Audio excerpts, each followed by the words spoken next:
Oh, that's so pretty. Oh, our little daughter. Meteon. Meteon, she's so cute. We have adopted her. Instantly adopt. Yeah. Oh, I'm so glad. I'm so glad they're going to let us use the glamour plates in more areas now. That's so needed. There's so often that I want to change my outfit and I just, like, oh, no, you can't. It's so limiting. The greatest contribution, Emet-Selch appears to be in deep thought. Not that I or anyone else would be able to make use of it even if we knew, but it irks me to discover that there is an entirely different form of energy and no one told me. That personal annoyance aside, Hermes' knowledge is undeniably impressive. Given that there are none among the 14 who specialize in the Celestial, he would be a welcome addition. Assuming he can be persuaded to join, that is. I still can't understand his hesitation. What do you specialize in, Emet-Selch? Look at the sun. It's so pretty. Oh, you wish to know why Emet-Selch was chosen for the Convocation? I should be glad to share the tale. It begins when? Not another word. Lest you've forgotten, we're here to learn about Hermes, not me. My misspent youth is not your concern. Huh? What now? I want to learn about the Convocation. Oh, tall one. If you would accompany us, I suppose you should at least know that much. The Convocation of 14 is a governing body that determines myriad policies. Our goal is to ensure that all is right in creation, that our star may know a brighter future. As the name suggests, the council is comprised of 14 offices, so it's Organization 14, each of which is held by an individual chosen for their surpassing abilities. Depending on the office, one is required to either be an authority in a certain field or possess skills that would facilitate the performance of their stipulated duties. The former category includes Meteon, specialist in aquatic life, Logriff, specialist in terrestrial life and husbandry, Halmarut, specialist in fungal and plant life, Emeralolf, specialist in medicine and healing, and La Habrea, specialist in creation magics, who has brought forth phantom beings of the highest complexity. Was this all new information for, like, the lore? Or did we know this before? Like, I don't know if it was ever told in game, but, like, was there a source for all this? What do you think about Emmet and Hythlodaeus? To be honest with you, I've been seeing fan art of them for a while on Twitter, so I didn't know who they were, but I like their look wasn't a surprise. It was the coolest moment to me was when when Emmet took off his mask, like, because I actually did recognize, like, his facial structure immediately. I was like, oh, Emmet. So, like, that part was cool. I kind of figured that it was like, oh, these have to be, like, characters we know or something, because, like I said, like, I see fan art everywhere, so I was like, okay, these are, like, some major characters. So when I saw their hair, I was like, oh, okay, finally I'm gonna learn, like, who they are, right? I can see why it's very easy. Yeah, most of it's ship art. I can see why it's very easy to ship them, because, like, Hythlodaeus is, like, very, like, has a very playful personality, and they're very, like, the playful one and the brooding one, right? Which is, like, peak ship dynamic. So, like, I totally get it. It's, like, very easy. Hey, Phil. Hi, Andrew. Oh, it's from Final Fantasy XII. Okay. Gotcha. We knew the names, not so much their roles. Okay. And yeah, and their names are titles, right? Too much energy and no energy. I know, right? It's perfect. It's perfect.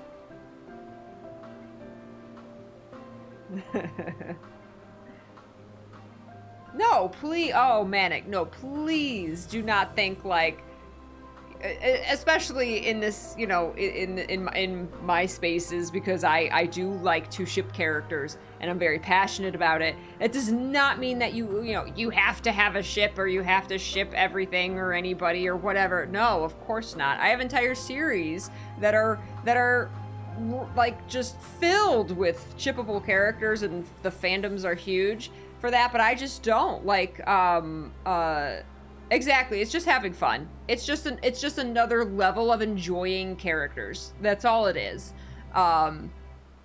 You're not right or wrong for shipping or not shipping characters. One of my favorite series ever, Yu-Gi-Oh! Duel Monsters. Oh my god, look up ship art for that series. It's insane, and it like there's so much of it. I just don't. I don't ship any of the characters from that. I just never have. I see them all as friends, and that's all I have ever seen them as, and that's perfectly fine, because that's canon too. You know, but like, no, don't ever like feel like, oh, I'm in like I feel left out because I don't ship these characters, whatever. Absolutely not. No. It's fiction. Enjoy fiction the way you want to enjoy it. I just happen to, like I said, enjoy shipping a lot of characters, and so I'm kind of, my brain is programmed to see it, so I see it very easily, or I see the potential for it very easily, so thus it kind of comes into it a lot, you know, and because of that, I think this is a space that people feel very comfortable in sharing when they do ship a character, as well as I would hope that you know, they're shipping, the communities are wrought with you know, should you ship these two characters, and you know, problematic shipping, and blah blah blah blah, and all of the, like, you know, reasons that people would like bully someone for shipping two characters, and I also want to establish this as a space that I don't care what you ship. I don't care how problematic it is. I don't care how homosexual it is. I don't care about any of that. They're fictional characters. They don't exist. They don't have ages. They don't have genders. They don't have anything in real life. You're not hurting any real life anybody by shipping two characters together. So I don't care.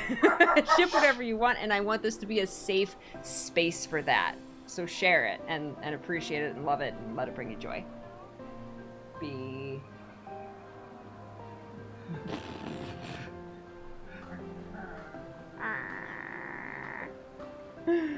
Hi, my love. I'm running the store. Wonderful, thank you. They didn't have your milk last time? That's what I figured. Yeah. Thank you for looking. Thank you for considering me.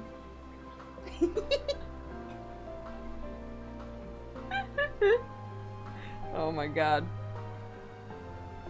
It's also okay. Let me put this precedent in, because I know some people are uncomfortable with quote unquote problematic ships, and that's okay too. It's okay to be uncomfortable with it. Okay? So let's establish that too. It's okay if you consider it like, oh, it conflicts with a real life issue.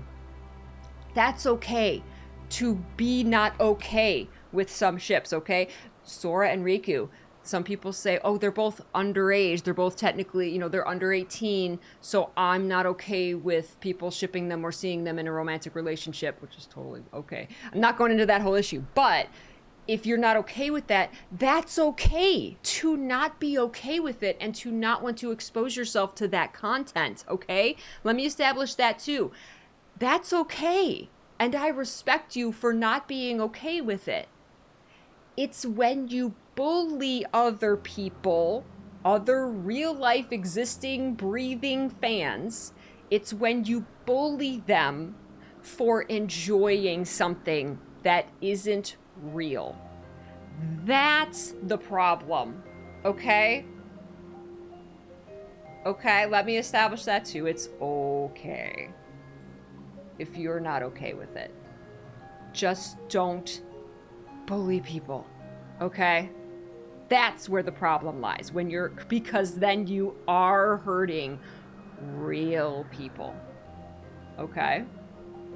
So let's establish that as well. Let me catch up in chat. I went on my rant there, sorry.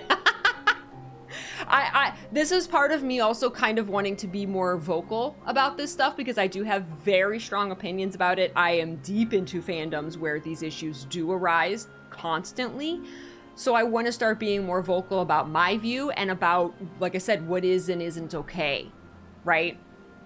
So I want to start being more vocal about that because it like I said, it does affect real people when people start getting bullied for it.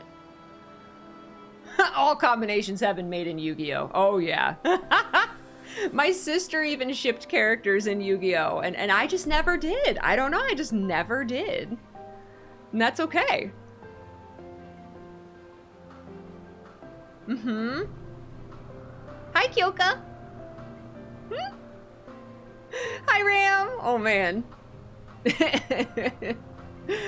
I just got off my ship soapbox. Yugi, Dark Yugi. That was my sister. My sister liked Yugi, which is a very easy ship. Very easy.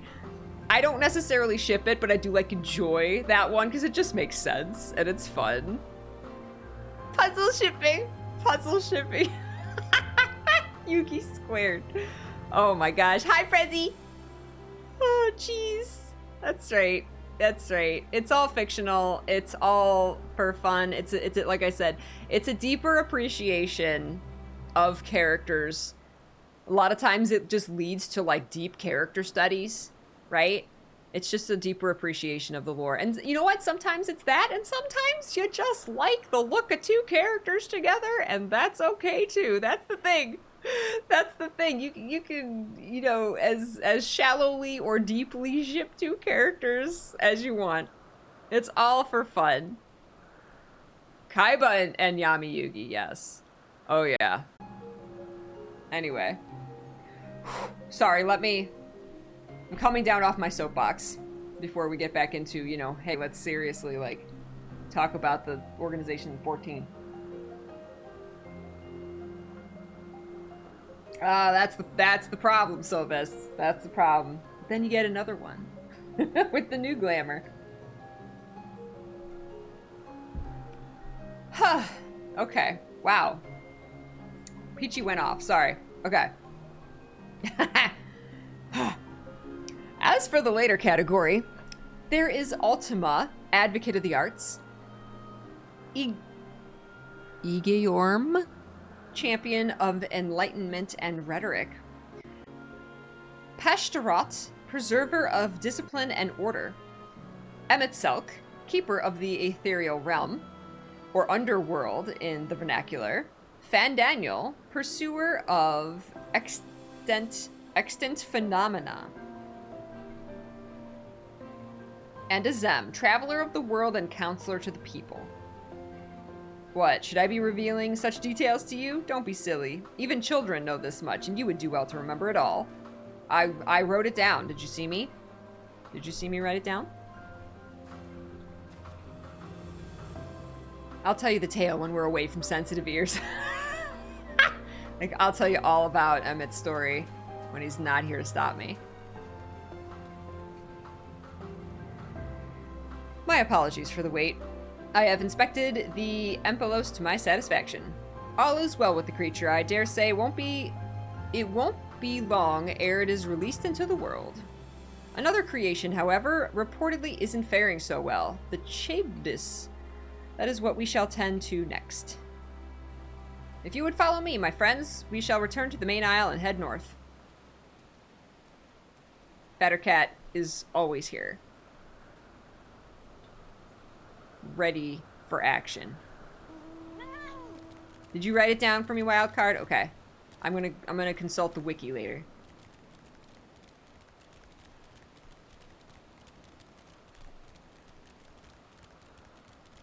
Igeorm was the woman who was with La Habrea in Heavensward. This is pretty. The fatter cat is Prezi. Yes, we have named my fatter cat Prezi. Hi, Kirtana.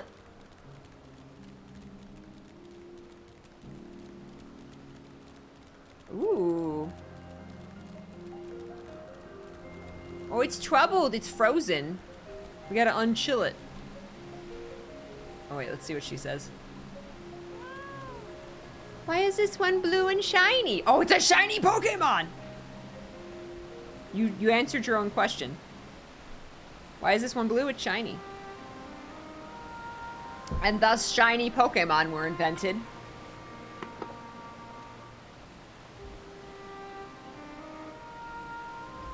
Oh, shoot. I freaking hate this. Okay. That's right, whatever you said. As you know, the Charybdis is based on a sea creature, why all these sea creatures fly? Owing to adjustments to enhance its affinity to wind, it is capable of flight. The specimens created from the concept could all fly without issue, but a problem arose in subsequent generations. This third generation creature was born with an etheric balance leaning strongly towards water. Its aquatic origin reasserting itself, it would seem the result being its affinity to wind is diminished and it cannot fly. No matter what we try, we can't get it to rise even the slightest bit. I mean, it kind of looks like it's floating. For such change to manifest in so few generations, I fear they're too unstable, flawed. With your permission, I will revert the creatures and recommend to the Bureau that the concept be revised. So they're just all like God, and they're making these creatures, but they have to test them out, and they're like, oh, nope, this one failed. Can't send it to the world.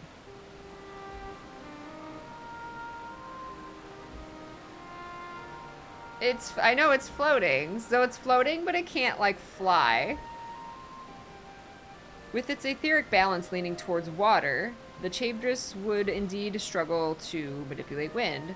Yet it is too early to conclude that it cannot fly. Having failed at first, it may simply have developed a fear. Aw, it's scared! I shall transform and fly with it, helping to manipulate the wind until it finds its wings. What? You needn't go to such lengths. I'm like, you're gonna what now? You don't know. Of course not. Teach me! Transformation is an art in which one manipulates a vast quantity of ether to construct another body around itself. In practice, this allows one to assume any conceivable form and thereby transcend the limits of one's flesh. You know, like you do. Hi, Talus! You missed the ship discussion. Go back and watch it. No, it's just me yelling on a soapbox. Yet convenient though it may be, transforming in the presence of others is considered vainglorious in the extreme. How dare you be vainglorious? This is the second time they've used the term vainglorious, and I love it. I'm gonna start using that term. As uncouth and unseemly as running about robeless, shameful.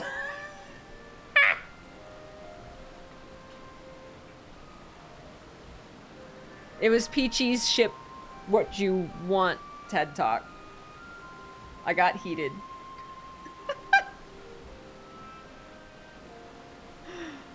Am I to understand you make a habit of this? Nothing of the sort. It's just that when transformed, I can wield the wind and fly. It may seem excessive, but what is our shame next to the lives of these creatures? So transforming in front of everybody is the same as, like, just taking your clothes off. They deserve the chance, and we owe it to them to do all in our power. Be that as it may. Why don't we do it?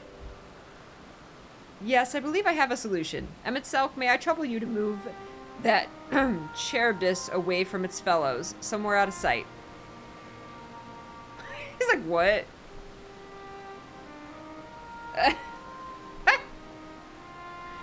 Meanwhile, I'd like the rest of you to help me prepare here. Oh, I guess Hythlodaeus is just taken over. What mischief are you scheming now? No mischief, I assure you. I would but spare you the need to report to your colleagues that Hermes committed an indiscretion. So have a little faith and run along. Hythlodaeus is going to get naked, and he doesn't want Emmet to see. I trust you don't mind. Sure. He could have told, like, the keeper there to take it away, but he's telling Emmet. He's like, bye!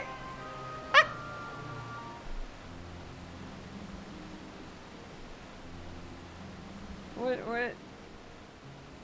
We must help the Charybdis to fly, or else they will all die. She's so cute. Hythlodaeus is a man of ideas. I wonder what he has thought up this time. Emet-Selch is out of sight? Good, let's speak of the plan. It's a stroke of genius, really. We have Emet-Selch train the Charybdis. Say what? Aside from being able to fly untransformed, he can readily see ether currents.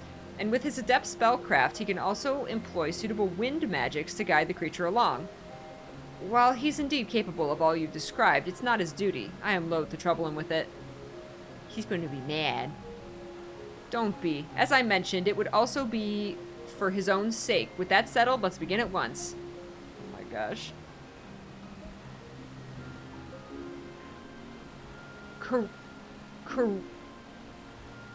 Charybdis?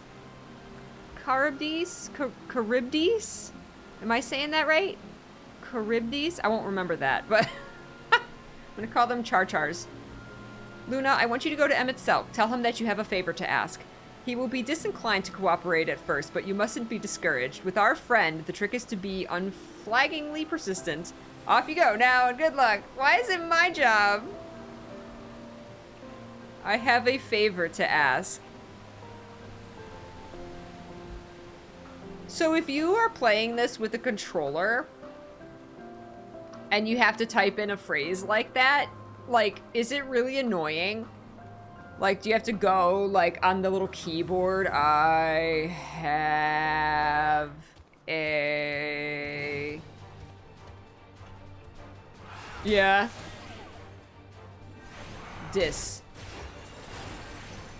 Charybdis. Hey, Knight of Mercury! You use the virtual keyboard or just plug one into the PS5?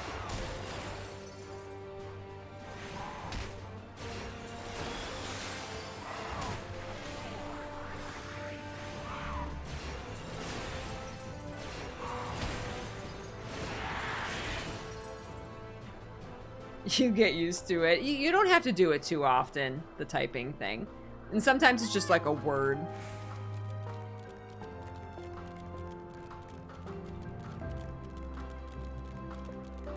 Whee!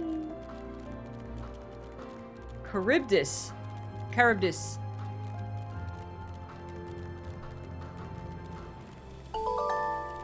Knight of Mercury, thank you for gifting a sub to RJ. McRib me. Ew. Well, are your preparations for the scheme that is clearly not a scheme complete? I have a favor to ask. Was that not say? Say. I'm just standing there. Favor to ask. Oh, no, you don't. I'm not lifting a finger. I don't know what Hythlodaeus is up to, and I will not be made to know. I refuse.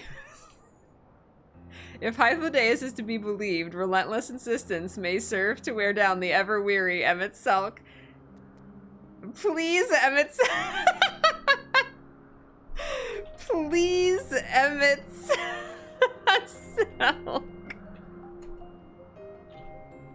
Wow, that's it? Twice? I said please. Ah!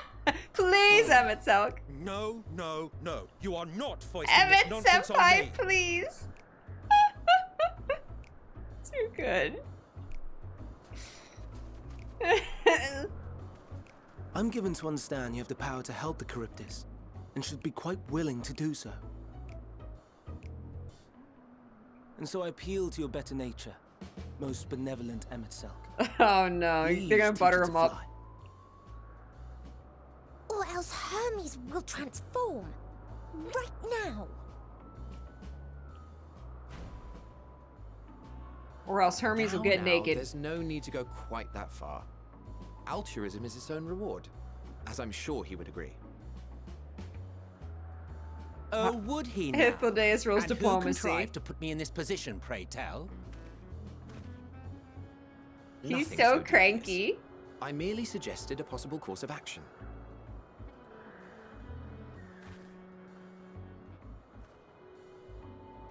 Oh my god. Emet-Selch. Oh. Please. Oh no, you got Oh no, Meteon giving the puppy eyes. Oh, you're screwed. You have to now. You have to. I did not come all this way to play nursemaid to your creations. I'd thank you to remember this favor and let it be the last. Ah, she's so cute. You can't say no to Meteon. I've adopted her. She's my daughter. I need a list. Ooh.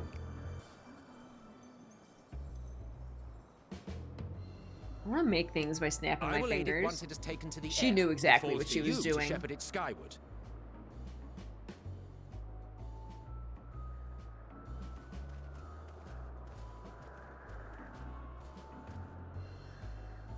Well, let's relax and enjoy the spectacle, shall we?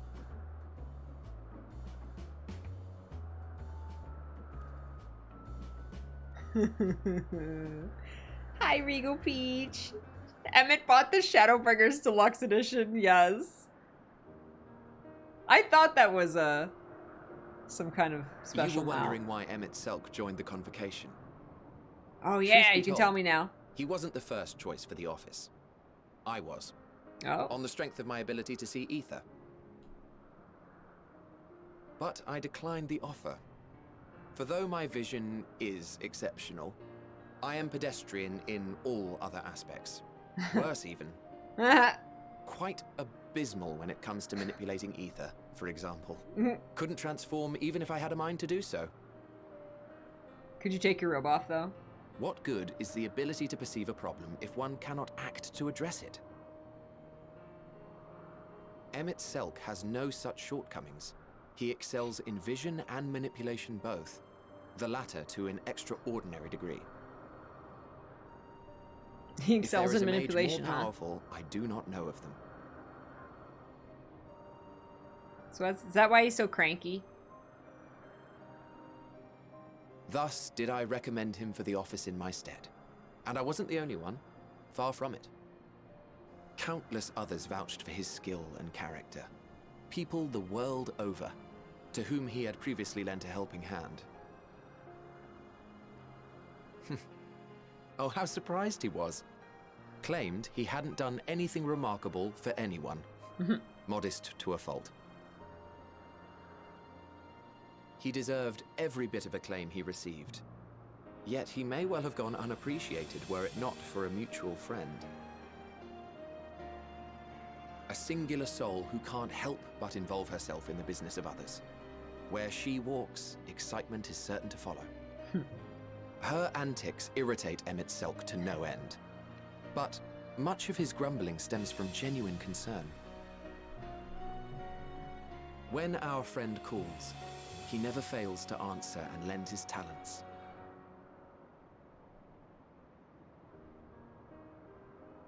And in the course of doing so, he himself came to be recognized and respected by those around him.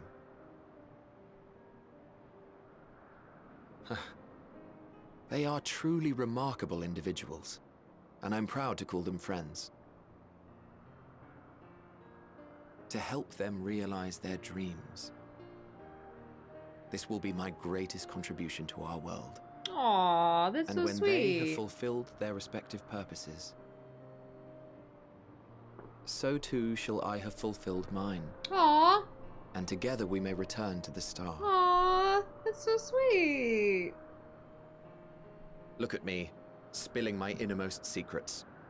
I can't seem to help it with you. I'm special. I can only assume it is due to the color of your soul.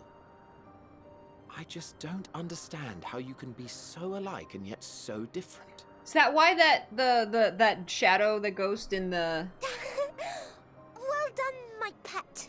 Well tower done. said, like, have I seen you there before? Like, he's like, wait, you were there, but you weren't there.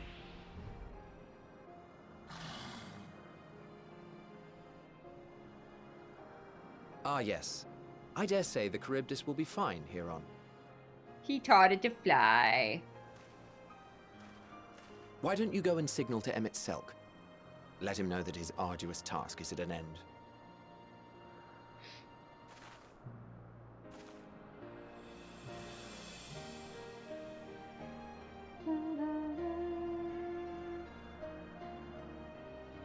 Luna's so pretty, even in just a black robe.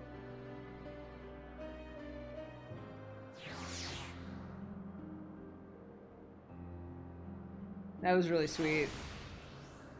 They're boyfriends, Your Honor. If I didn't know better, I'd say Emet-Selch is enjoying himself. Not that he'd ever deign to admit it. Oh, look at Meteon cheering it on. So cute. Luna, look! Look how well the Charybdis flies. It's flying. It's really flying, as if it were born to do so. Thank goodness. No, not fatter cat. Wait, what? What? What? Oh, maybe I have to stand here and tag. Oh, wave. I have to wave. Wave, Emmett. Emerging from his reverie, Emet-Selch notices you and begins to descend with the Charybdis.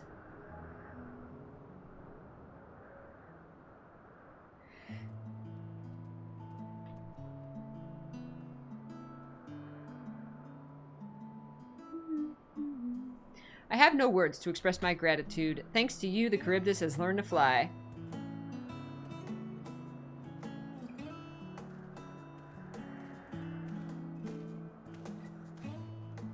And Luna and I could relax and have a pleasant chat. I'm sure you did. The creature needed some small assistance at first, but soon it was flying more or less on its own. I doubt you will need to repeat the lesson. It was truly impressive. I witnessed it all from afar. The Charybdis flies. Indeed. With this, we've proven that even a creature with skewed etheric balance is capable of flight. Though we helped to achieve this, the Charybdis is a herd animal. They may well aid their struggling kin in like fashion, and if and when the need arises. Keeping this in mind, I bid you continue observing them. If that's what you want. But if I may say so, rather than hoping an idealistic possibility comes to pass, would it not be simpler to have the concept adjusted? That way, we could guarantee that abnormalities such as this specimen are never born in the first place. These creatures are already here. We will spare no effort in giving them a chance to survive. As you wish, Chief. As you wish. Just because he's blue, don't say that he shouldn't exist. Rude.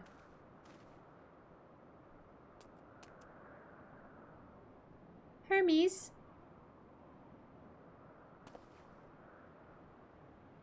I'm fine, don't worry. Well, that concludes all of my present tasks. Let us return to Agnorissus for now.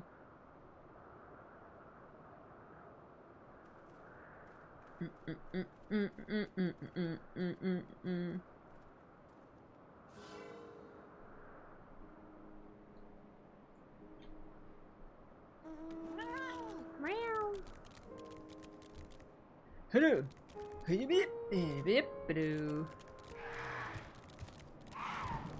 Nope. Those are like birds with antlers.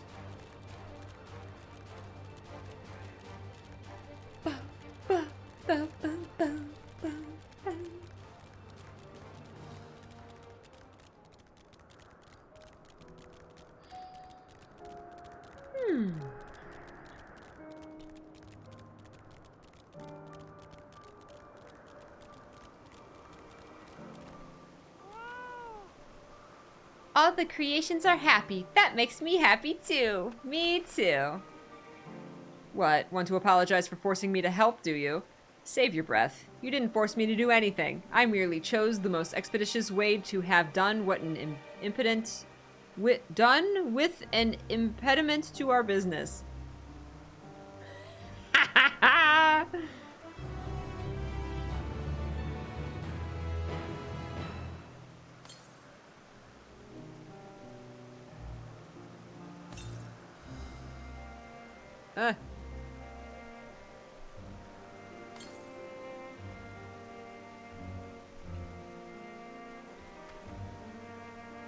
Ether to ether. Something seems to be weighing on Hermes' mind.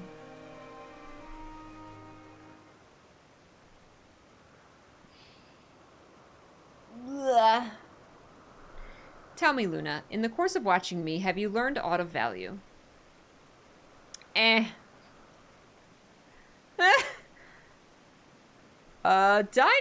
Dynamis seems promising.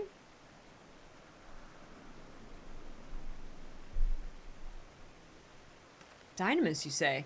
Curious that such an obscure phenomenon should be of interest to you. This guy. Chief Hermes, what good fortune to find you here. Is something the matter? The Lycaon? I'm afraid it's done it again. No sooner did we release one for observation than it is set upon the nearby occupants, slaughtering them. Was the creature hungry, or somehow provoked? I had just fed them myself, and the occupants were keeping a wide berth.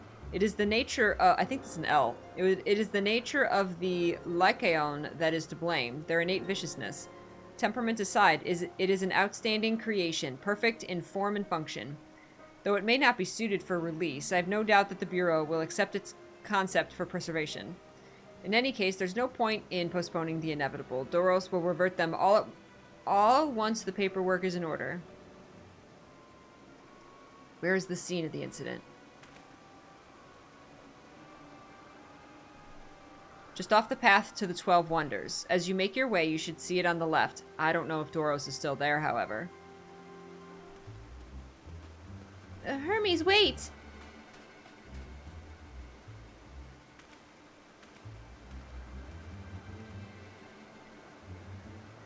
If this is part of his work, then I would observe. We follow.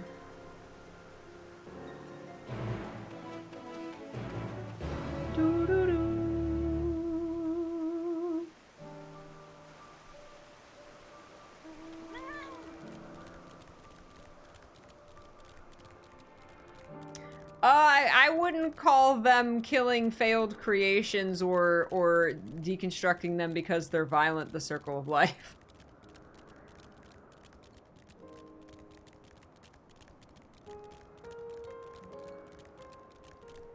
It's got to be interesting to, like, make these creatures, but, like, they're creatures.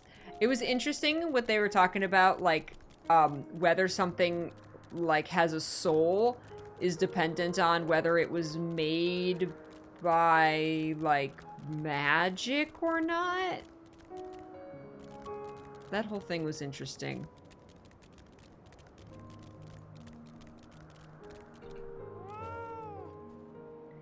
It's heavy, Hermes' pain. Aww.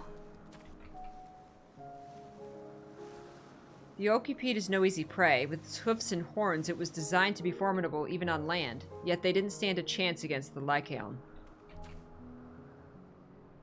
A fearsome beast, this Lycaon. But where is it now? Oh no, just like slaughtered these guys. The lacerations and burns are unmistakable. A Lycaon was indeed responsible. But the creature is nowhere to be seen. Doros must have taken it away. The man makes his base at the 12 Wonders. I shall go and seek him out there. Emet-Selch and I will search the area for good measure, just to make sure the Lycaon did not escape. My thanks. Let us meet at the 12 Wonders when you've finished. I will go on ahead. Please follow with Luna. Come, come. It's down this path and over the bridge. Yay, Meteon! No, I want to actually, like... Oh, wait, where'd she go? Oh, she disappeared. Ah. Meteon! Come back!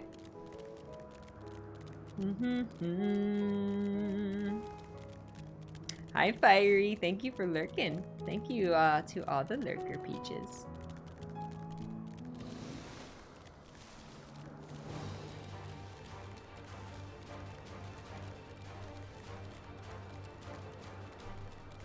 Yeah, they see these as just like, they're just like tests or experiments. They're not like actual life.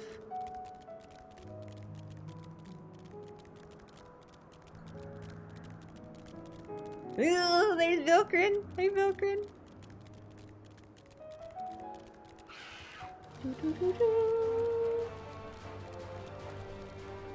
Oh man. Oh, there he goes. There it is, the 12 Wonders. Hermes is looking for Doros. Let's look for Doros too. He's a man with long blonde hair, I think. I'll know him when I see him.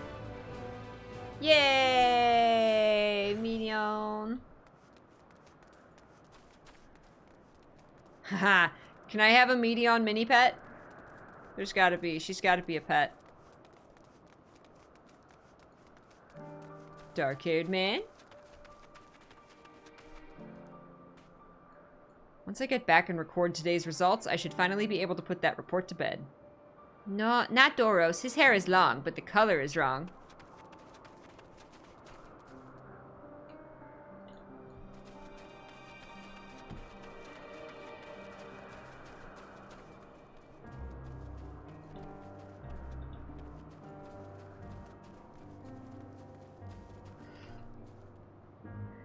Have you seen me eat anything today? Between my observational work and my writing, I've been so busy I can't recall if I did.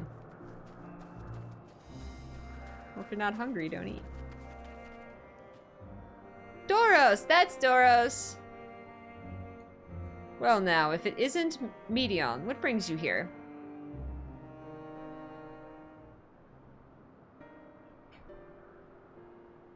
Hi, Wit! Oh, I thought I heard familiar voices. I didn't realize you two had decided to help me search for Doros. Thank you. You're in charge of the Lycaons, I believe. Where are they now? Out in the fields, in restraints. Frenzied as they were, I couldn't well return them to Thesis. Once I've submitted my report, I'll see them reverted without delay. It is as he says. The beasts are indeed quite ferocious. You're one of the 14. What brings you here? Nothing you need to concern yourself with, as you were. We've heard the news that a Lycaon slaughtered Occupants. As the observer in charge, you are of the opinion that they are not fit to be released? Aye, I am. Their abnormal aggression and exceptional strength makes for a highly problematic combination. It matters not where they are released. Lycaons would threaten other species and upset the natural order. Could it be that the specimens observed are an outlier? Highly unlikely. We've created a good many of them, all exhibited the same tendencies. Even when we used Kairos to begin with a fresh slate, their behavior was unchanged. Kairos. A memory reconfiguration system. The chief himself created it. It allows us to erase or alter memories that we may observe creations in different environmental conditions without needing to remake them from scratch. Quite impressive, and potentially dangerous, depending on the intensity of the etheric commissions. Pashtarot may wish to have words with you. Rest assured, I've kept all values within prescribed limits, and to prevent misuse, its applications are limited to those authorized by the Chief Overseer. Don't misunderstand. To manipulate a subject's memories is an intrusive act I deeply abhor, but it is preferable to execution. Come now, Chief, let's not be so melodramatic. What was born of ether is simply being reduced to its original state.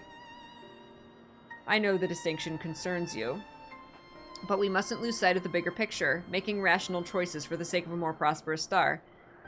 If a creation cannot be properly studied, even with the aid of Kairos, we remake it. If a creation is deemed a detrimental existence, we unmake it.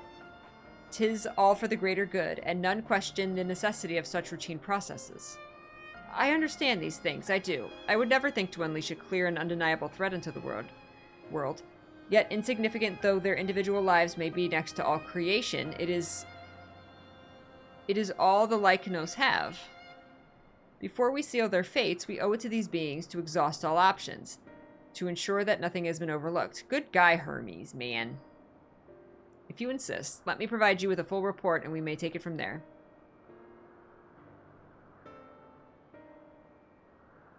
Would it be possible for us to attend the discussion, that Emet-Selch may better carry out his duties? By all means. Pray show them to the meeting room.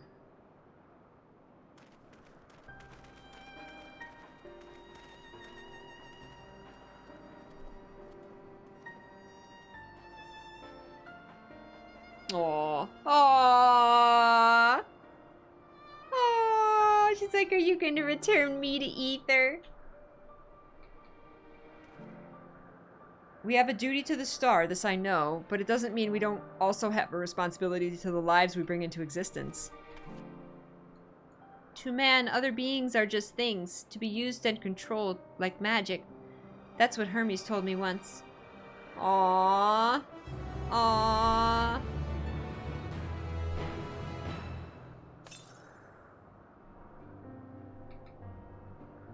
Aww. No, don't be sad. A sentimental gift. You needn't be an Enteleki to feel the weight bearing down on Hermes. Okay, let's take a quick stretch break. I know, she's so sweet.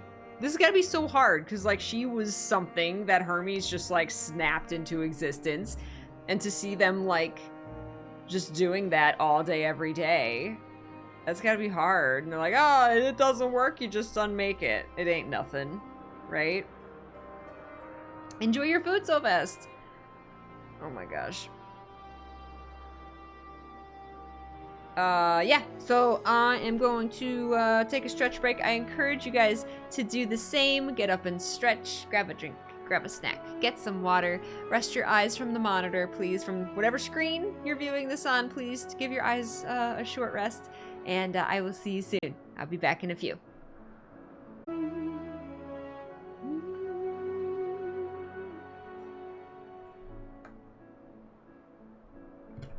Welcome back, beautiful peaches.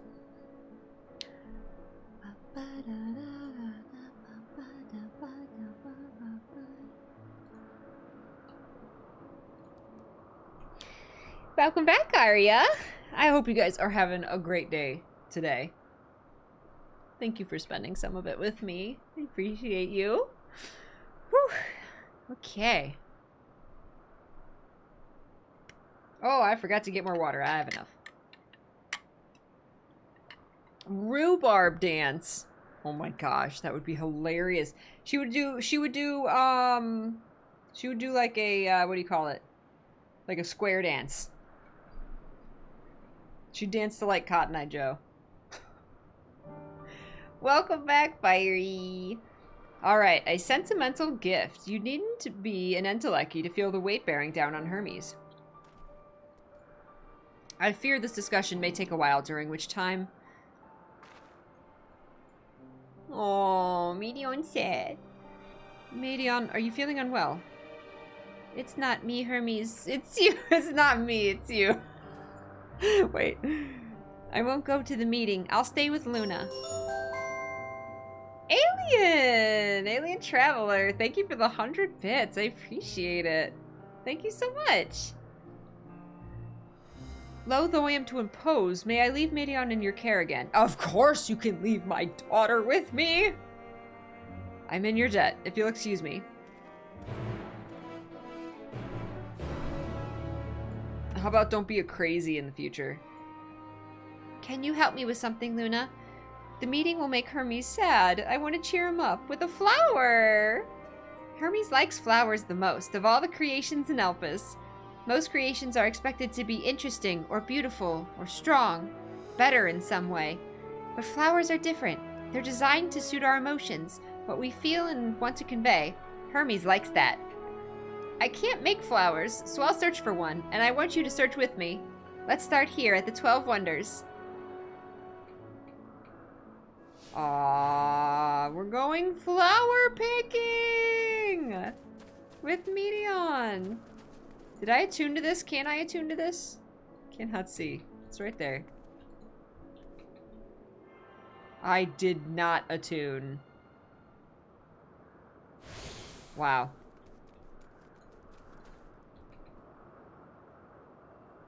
Picking the flowers. This is picking flowers.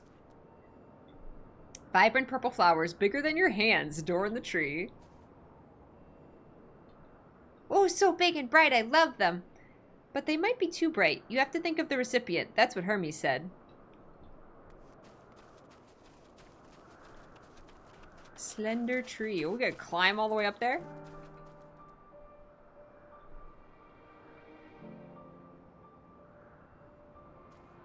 A tall, slender tree rises before you. You crane your neck to look for flowers. No flowers. If there were apples, we could have covered them in syrup. Let's head outside next. Don't worry, we won't wander far.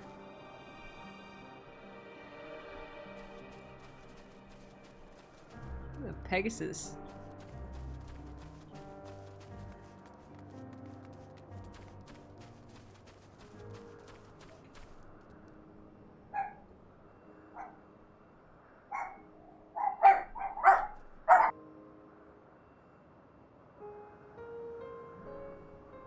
An array of beautiful flowers grows in the bed. Their mix in colors forming a pattern. These would be better for Hermes, but they're hedged in. This means we shouldn't touch them. They're either under observation or poisonous. Any other place should be fine, though. Let's keep looking. Don't eat the poisonous flowers.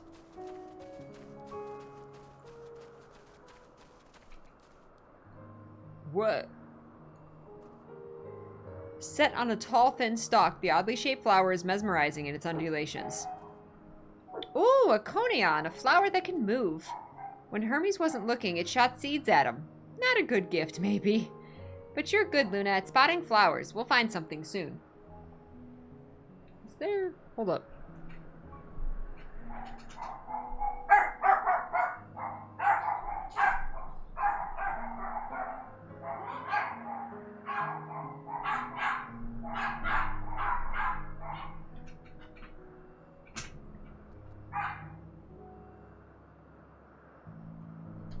Bork bork.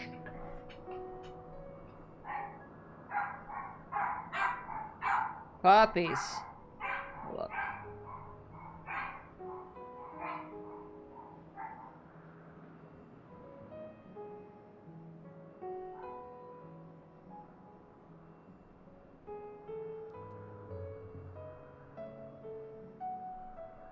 Okay.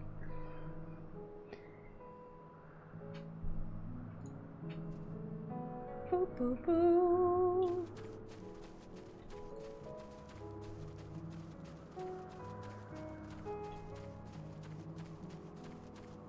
Griffin.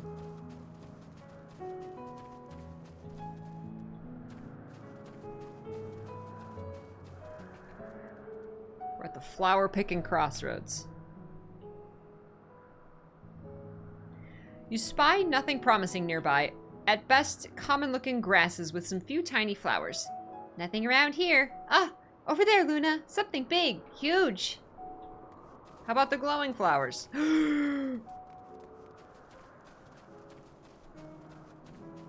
Oh.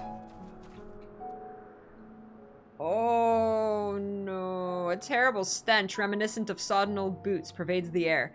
Without a doubt, the culprit is the marble-like creature before you. It's an Adonis. The things around its mouth look like petals, but the flowers are the orbs on its head. When Hermes inspected it, it swallowed him up. He didn't leave his room for days. What do you think, Luna? Would he like it? No. No. It's not a good memory. Not this one either. Finding a good flower is harder than I thought. I'm sorry, Luna, but could we search a little more? Maybe as far as the fields over there. I'll pick something after that, I promise.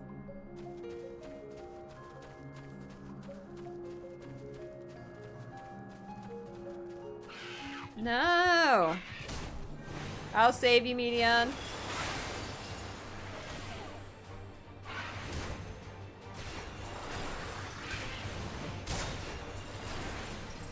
She's just watching.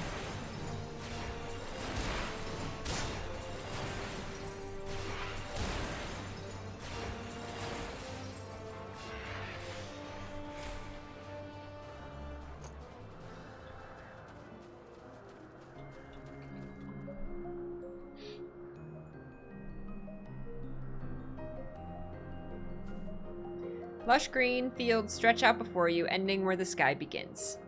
Oh, there's nothing. Nope, not a single flower in this whole field. The shiny thing over there, what could it be? Oh.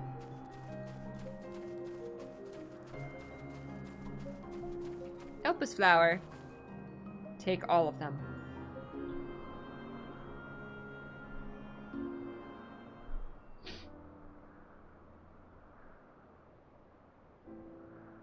Oh, Elpis flowers. They're here too. Hermes likes and dislikes them at the same time. Like me, they're entelechies. Like me, they feel his pain and turn dark. Oh. That's only for Hermes, though. For others, they're always white and bright. Hermes has some pain. Who hurt you, Hermes?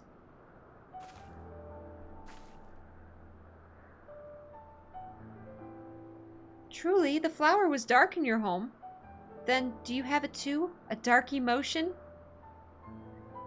We all have dark emotions in us, Meteon.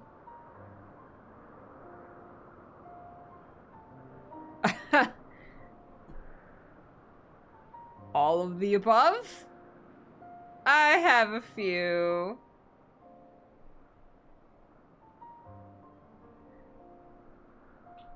Just a couple. You don't have to say it. I can feel it's something you want to hide. But won't you lend it to me? The darkness inside you? I want you to make the flower dark in front of Hermes. He's been in a dark place since before he created me. He needs to know that he isn't there alone, that others are sad too. Oh. Truly, you'll do it?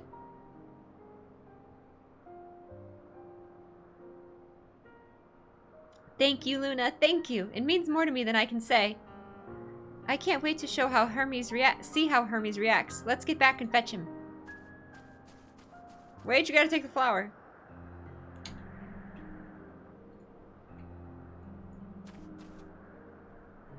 Darkness. She's like, can I have some of your darkness, Luna? I don't know, Emet-Selch looks like he could Nort you.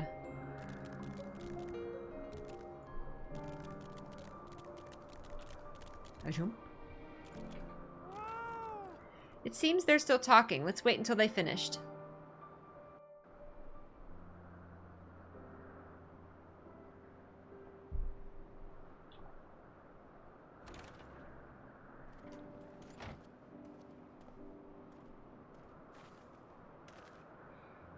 Hermes! She's so cute.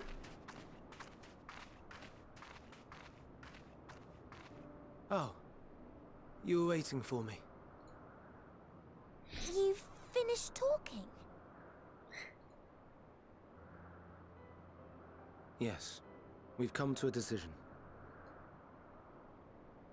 My thanks for keeping Meteon company.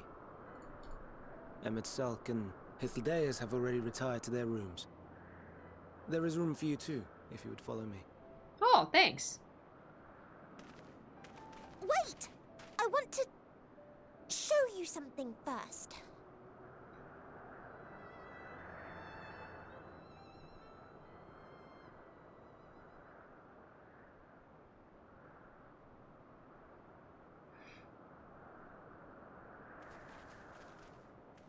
Oh, I thought we took the flower. Elpis flowers? Go on. Oh, I gotta pick one up and have it turn dark. See, I'm depressed too.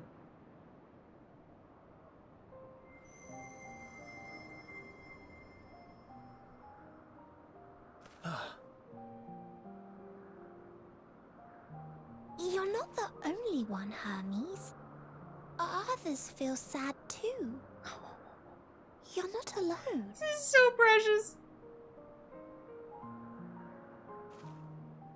I see Meteon has shared much with you.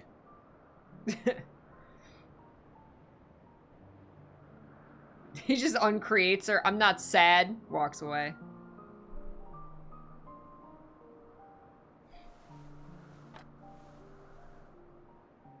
Are you allowed to do that?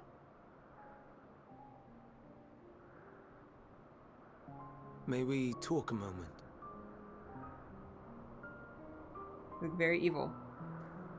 Got the glowing green eyes. Oh my god! She's so cute!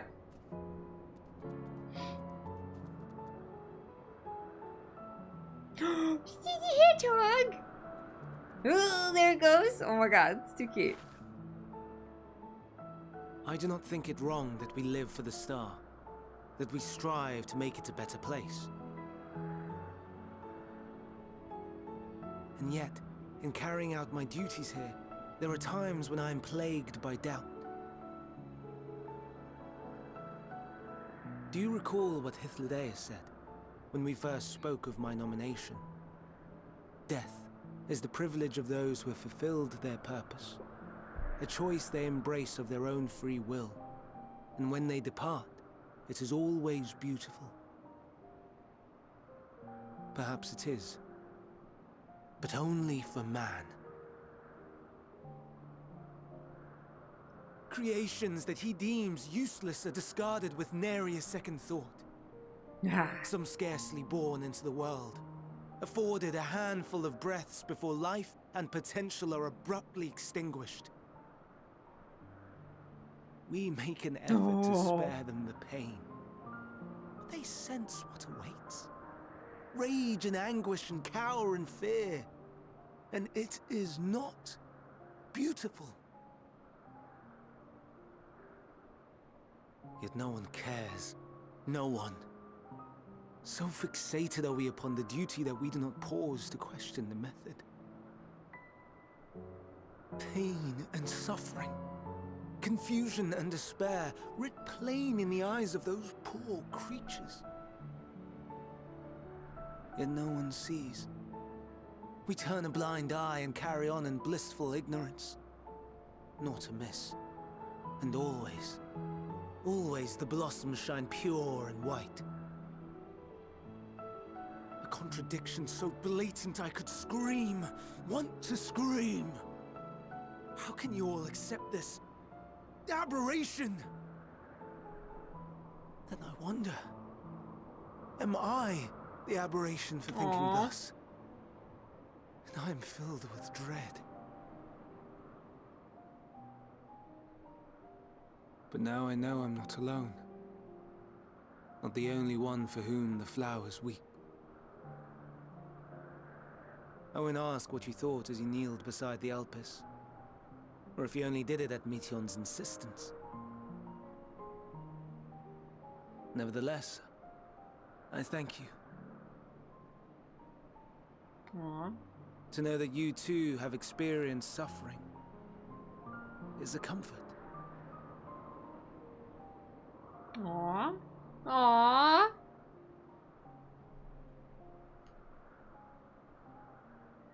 So it's okay, Hermes. Nobody's can have hearts too. Oh, I could tell you all about suffering.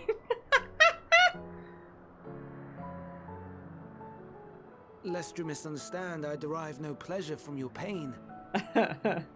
It's just the fact that you are still here in spite of your suffering gives me heart.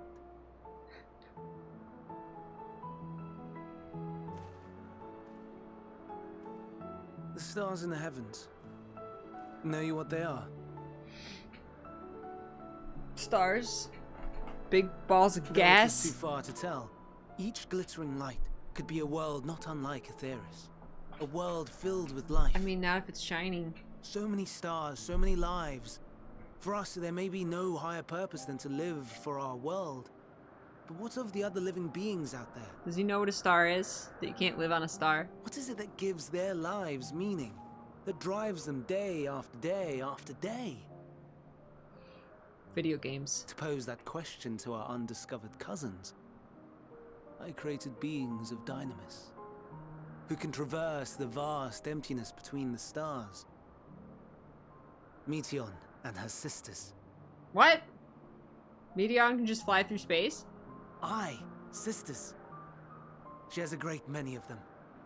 And they have already departed on their journey, traveling to Is one she the star one that and can't then the fly? next in search of life.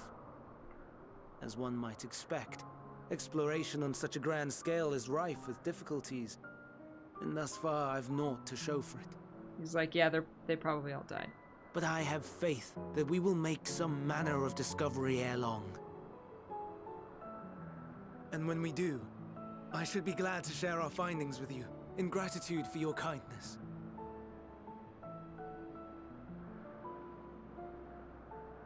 It's getting rather late. We had best find our beds. It would not do for both of us to be sleep-deprived on the morrow. Were we supposed to come here and, like, not Come, Meteon. mess with Let's sit back. anything? What if, like, showing him you're not the only one who's sad? That could just, like, completely change his life. And the course of everything that happens. We're gonna go back and things are gonna be completely different. Because we told Hermes it's okay to be sad.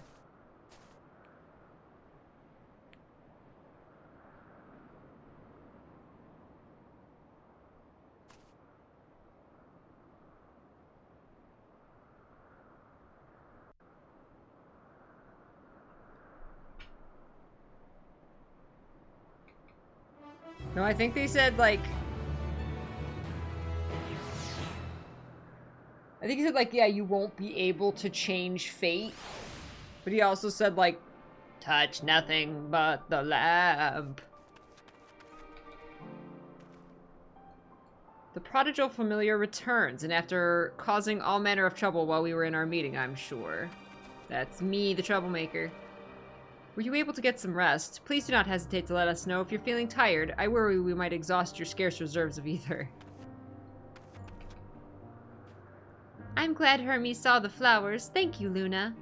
It will help, I hope. Today will be difficult for him. Hermes appears solemn and sorrowful. An all too brief interlude, perhaps, but it is time I attend to my next task. As Emet-Selch and Hythlodaeus are aware, we reached a verdict regarding the fate of the Lycaons. 7 were created for observation, and all 7 must be unmade. Doros has followed the correct protocols, and as chief overseer I can find no fault in his judgment. The Lycaons would disrupt the natural order, ravaging and consuming other species until they themselves starve and perish. They cannot be released into the wild, and they cannot be allowed to remain here in Elpis.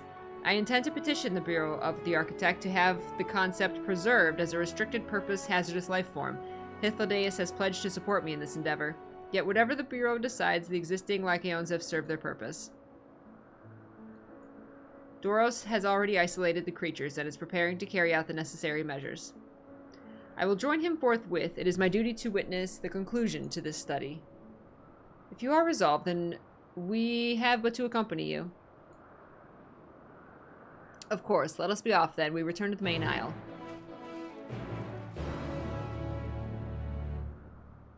Yeah, that's what I was thinking, that it was the Cave of Wonders rule.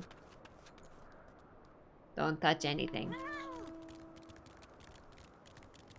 That's why they were like when we were asked, like, where are you from? We're like, there are things I cannot tell you.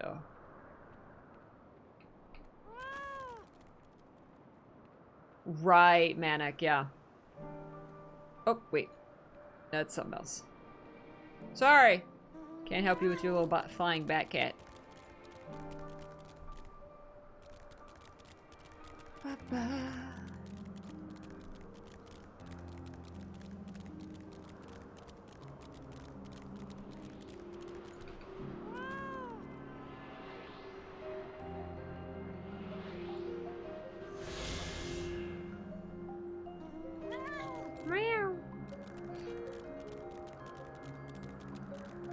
Time loops.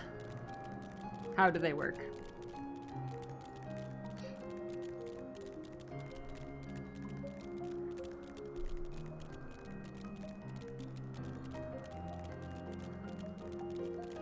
Oh, wait. Oh, I thought he was crying. Oh, he's like hurt.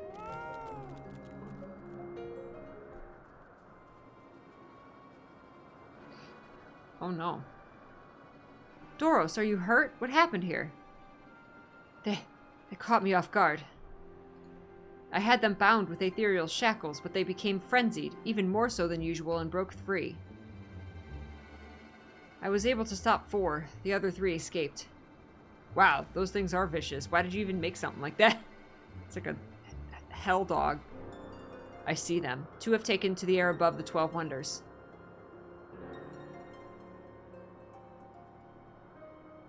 The last is up ahead, lurking in the fields. You and Luna handle that one. The pair in the sky you can leave to me. If this is how it must end, then so be it. It's like, I'm just gonna go slaughter him. I will render assistance to Emet-Selch, unneeded though it is. Like, he doesn't need any help, but I'm going with him. Meteon, you are to stay here with Doros. But Hermes... The Lycaons must be reverted. I would spare you their pain and mine. This is my burden, not yours, but if you are intent on helping, then please follow my lead. Aww. But isn't she, like, feeling his pain? I guess not as bad as the pain of something being uncreated. I like this music. Look at this thing! It's like a tree! It's a mushroom tree.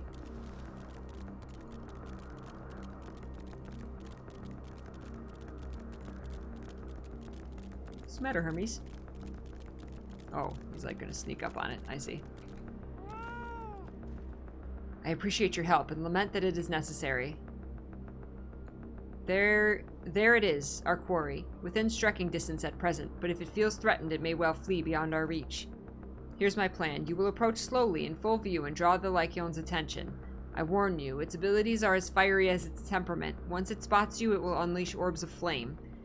By my measure, you are more than equal to the task. Withstand the onslaught for a few brief moments, and that will give me time to catch it unawares. Ready? Let us begin. Hey, buddy, what's up?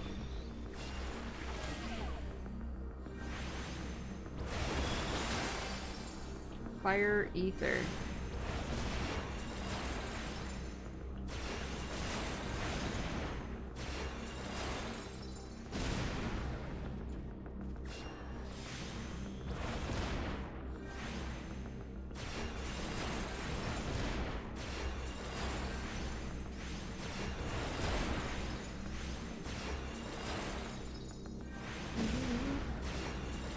The ancients are devs and they're they're making creatures.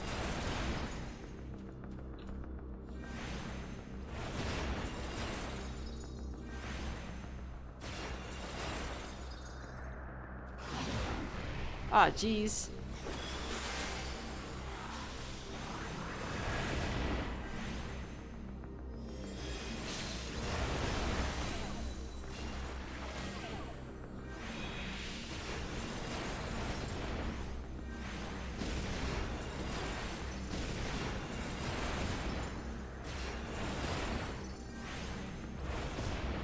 Does Holy actually do more damage?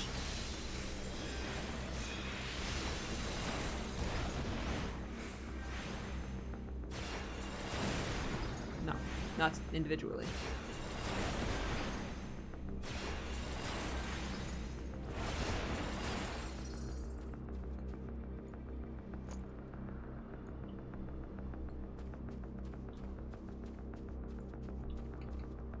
It is very in the air.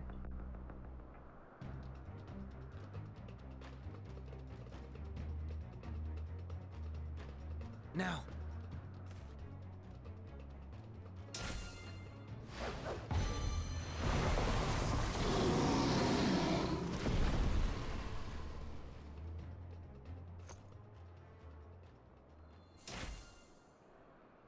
Wow. Aww. Forgive me. Please, forgive me. Aww. May you and your kin find peace. Wherever your souls may drift in the underworld, may you find tranquil seas.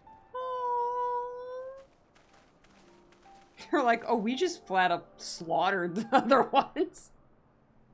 Be not forgotten. In concept endure. To reclaim form and one day live again.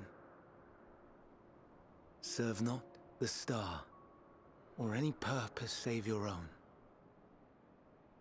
Live again, if that be your desire.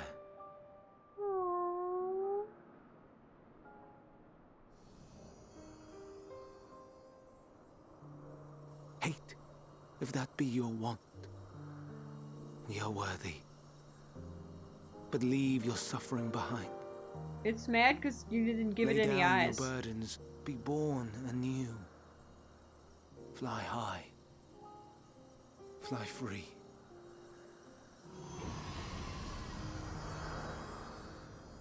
Aww.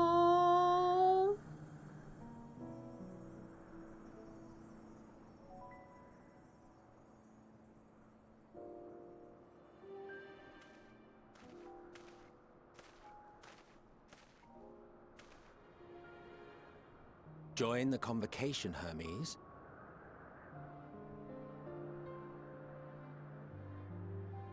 You do not belong here. Leave to replace another. To be replaced. It changes nothing. Tell me, do you think it right that we sacrifice all these lives for the sake of the star?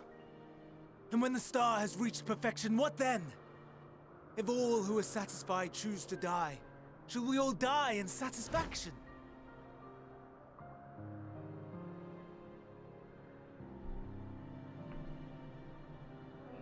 I do not know. Were I to take up the seat of Fandaniel, it would be tantamount to approving my predecessor's death. Yeah, that's I do not know if it is right. tough. And to be torn by such thoughts. I do not know if I am fit to represent mankind. Hermes! He's so sweet. How did he get like so Don't crazy? be angry. It hurts so. He made Meteon just so someone else would be sad. Forgive Someone me. who could talk back and say, I'm sad. Don't be sad. If you would still consider me in spite of everything, I beg some time to gather my thoughts. Meanwhile, Hythlodaeus, I fear I must trouble you to attend to the others. 'Tis no trouble at all. Take as long as you require.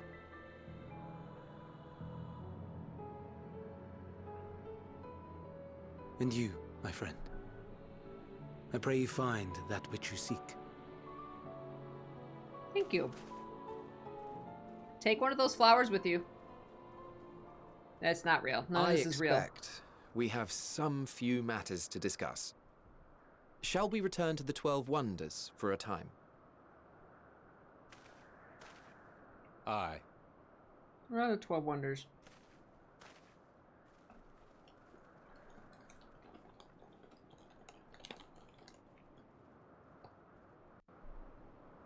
Is that like the shards? Wait, is it the source?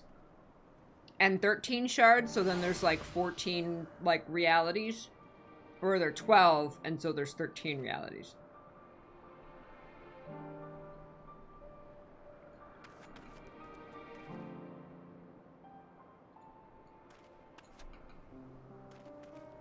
The other Lycaons have been taken care of. The incident is resolved and life in Elpis continues as normal, or end as the case may be.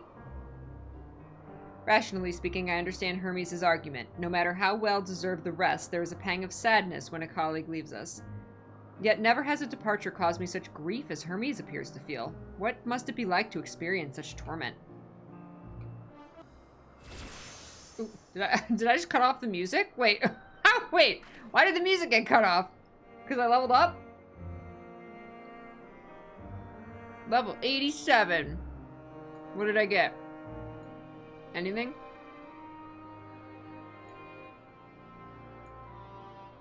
No. Next level I'll get Enhanced Divine Benison. And then 90 I'll get Liturgy of the Bell.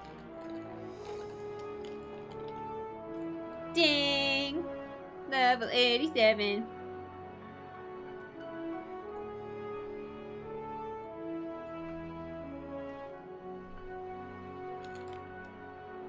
I don't know what answer he's searching for, or if it's within our power to give it, but I believe he would make a fine Fandaniel.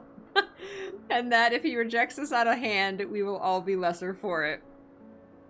You'd make a fine Fan Daniel.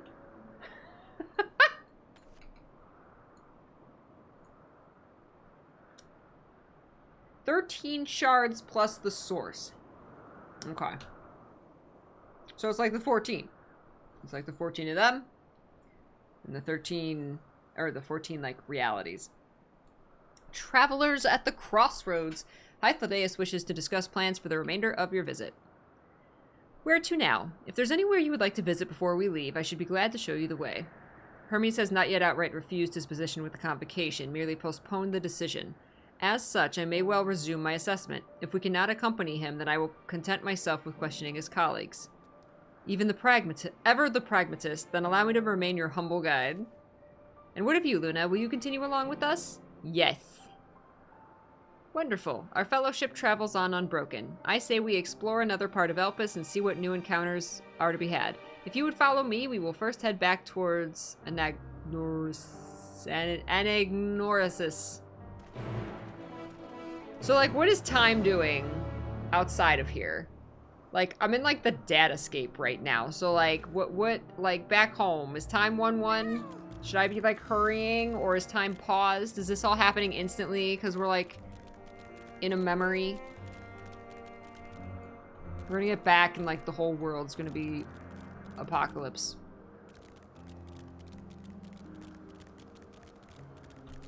We spent too long picking flowers with Meteon. And we didn't even get to bring her back. What if they live forever and she, like, shows up at the end? Like, all grown up. Oopsie! I wanted to pick flowers. We didn't take a flower with us that I know of. We should have taken one. So our other one broke.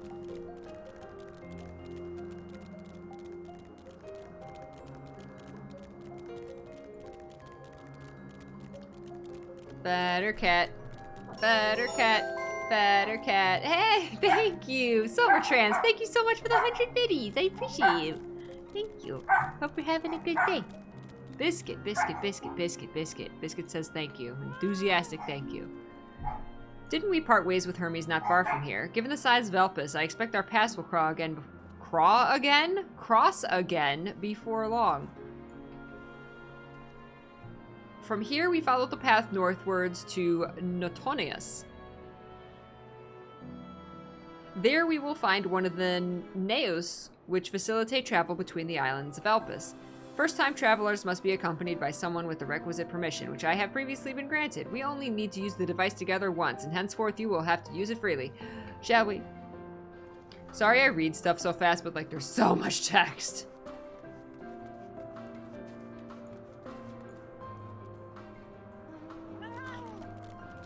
There's so much talking and so much just running from place to place. I feel that's all you do in this game. That's all you do in the story. Like, somebody actually, like, total up the hours I take just running.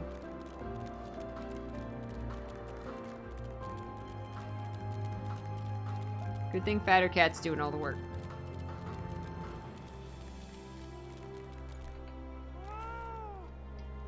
Unless the need is pressing, I won't be tracking Hermes with my ethereal sight. 'Tis poor manners to spy on someone's comings and goings in such a fashion. Don't ask. Social conventions notwithstanding, perceiving ether requires deliberate and intense concentration, and we otherwise keep our eyes on the corporal world. Here we are, Notonius. This Neos will take us to Calamelios Zephyros, the Western Isle. That's it right here, looming large over us. Step this way and we can soon admire the view from above. Boop, boop, boop, boop.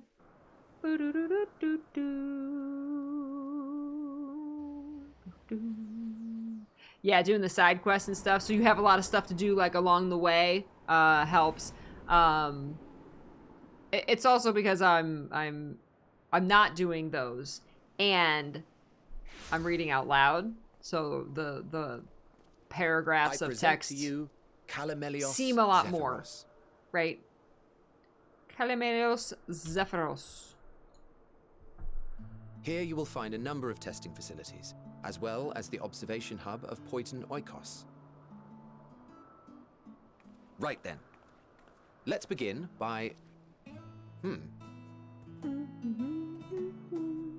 Ooh. Well, well. An Arrhaeus. How delightful. He's gonna throw the rock at you.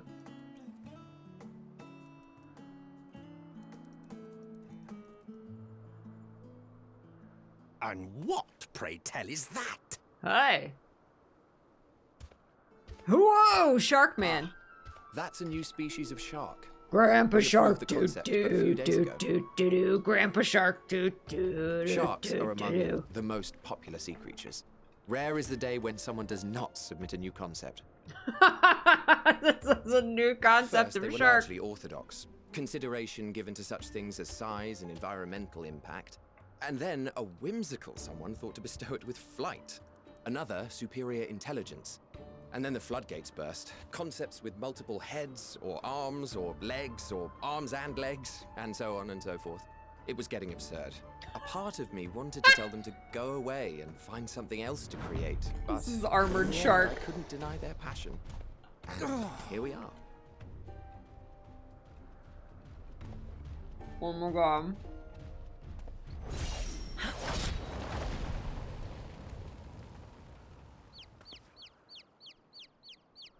Chocobos. Oh,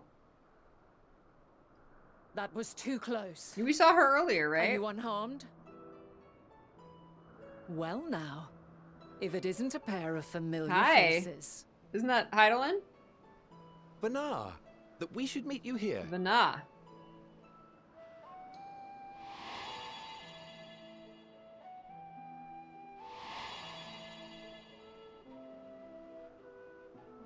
As I mentioned earlier, the better part of the Convocation holds that when we retire is when we return to the star. Well, she is not among said majority. Even after stepping down, she carries on with her work. Mm. Venat is her name, and she is the previous Azem. Aha. His It mom. has been a while, Hythlodaeus. You look well. Is that why she got the white robe? Yes, She's sir, retired, Emet-Selch. but she chose not to die. Because I they dare said you say can the choose lines not to upon your die, brow right? have both deepened and doubled in number. A shame for one so young. You must make an effort to frown less often.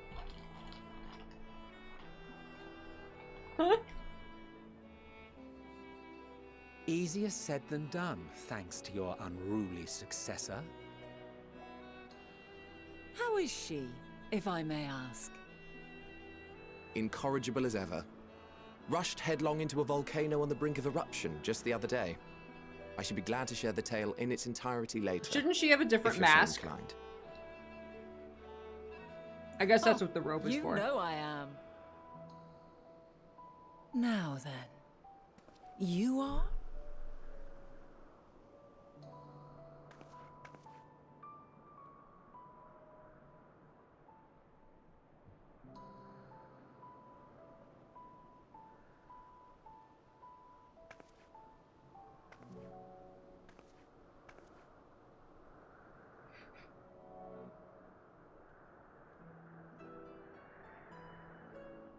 I say, have you perchance come from the future? What? No, of course not. I do no. not believe we have ever met, yet I sense my magic upon you. Therefore, if I wove the enchantment, I could only have done so at a later point in time.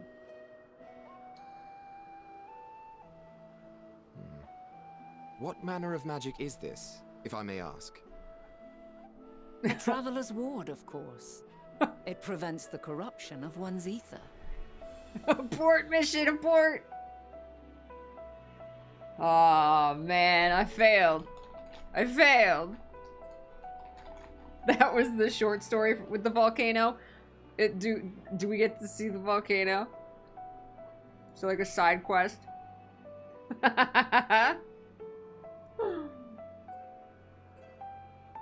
Right. I get she uses the regular mask. Because she's not one of the 14. There's only 14 of those red masks, so she had to give it up. So she's like Gandalf the White. Because Gandalf got the white robe after he, like, died. And then came back. And she didn't die, but she chose not to die. She just gave up her seat, so she's retired. She's like Azem the White.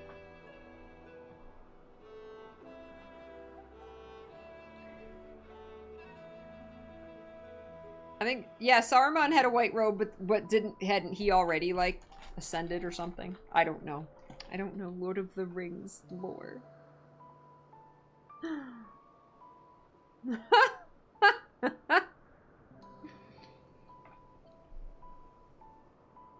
This sounds like the Blessing of Light.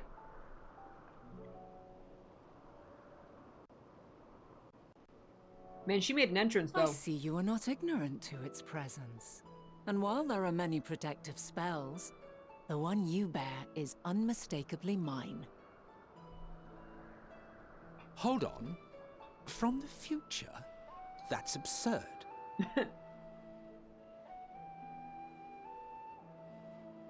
I plead the fifth. What is it? Are you unable to speak of the matter?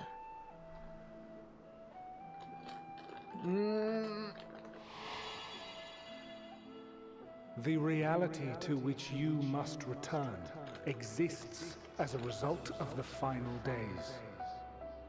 You cannot reshape the past to undo the tragedies of the present. So then why not just tell them everything, since I can't undo it anyway?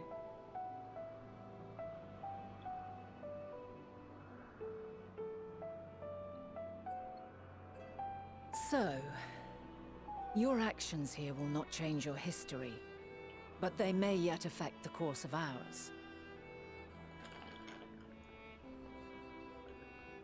How very exciting. I'm quite fond of delving into the unknown, and there's naught more unknown than the future. Until a moment finally arrives, we cannot know for certain what will come to pass, regardless of our supposed foreknowledge, so you needn't worry for us.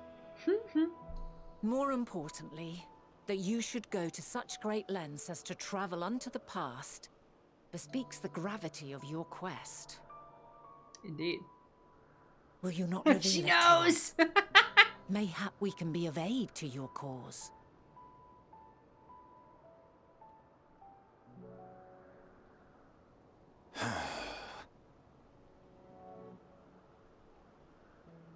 If this is true, then you've been keeping quite the secret to yourself. As a representative of the Convocation, I will hear it all. Your identity, purpose, everything. Uh-oh, he's pulling out his Convocation powers. You're gonna have to beat it out of me, Emmett. Why don't we move to a place more conducive to calm conversation? Tea time. I've been working here for some days now at an old friend's behest. If it is agreeable, we may make use of my accommodation at Poiton Oikos.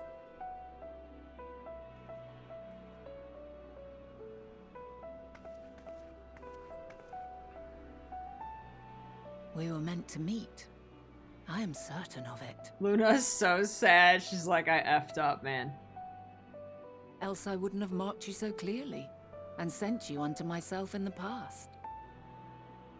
It's precisely the sort of mischief I would get up to. And quite inspired, if I do say so myself. But did you do that because we met, and so you knew that you had to do that because you had met me in the past, and you had your sigil, and what, but...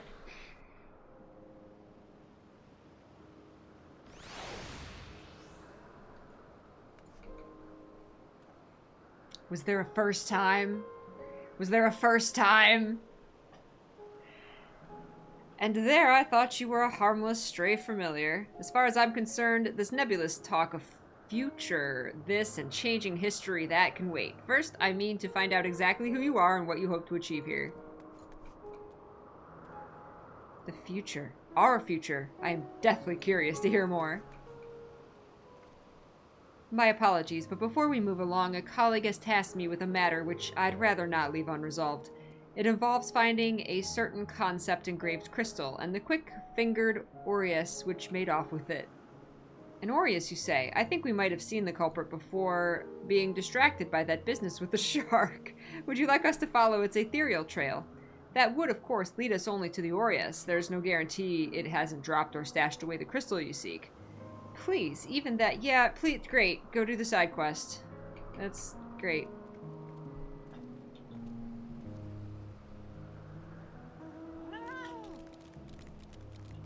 I got it. I got your crystal from the little black fuzzy ball. Ooh, look at those antlers. Holy crap.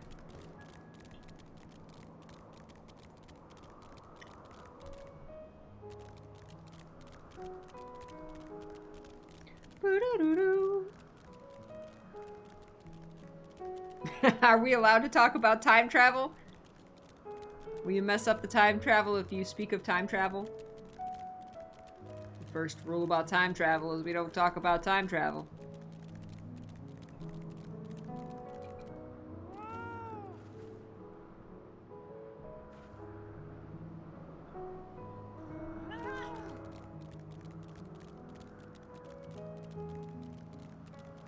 As long as... No. Okay. No, you can't talk about time travel and Bruno in the same time. No, no, no. At the same time. Yeah, the second rule is don't talk about Bruno. The problem you present is vexing enough without adding the old Zem into the equation. And she wonders why these lines upon my brow grow deeper when she herself wields the hammer and chisel. I love it! The Azems, both mentor and student, are a force to be reckoned with. I find them a delight, personally, but they have a habit of making Emet-Selch look as if he bit down on a sour grape.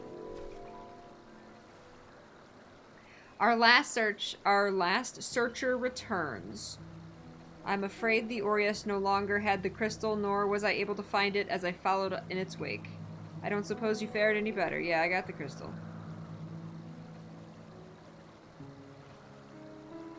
The crystal. Well done. Hey. Time travel's easier to understand than Kingdom Hearts. Kingdom Hearts has time travel!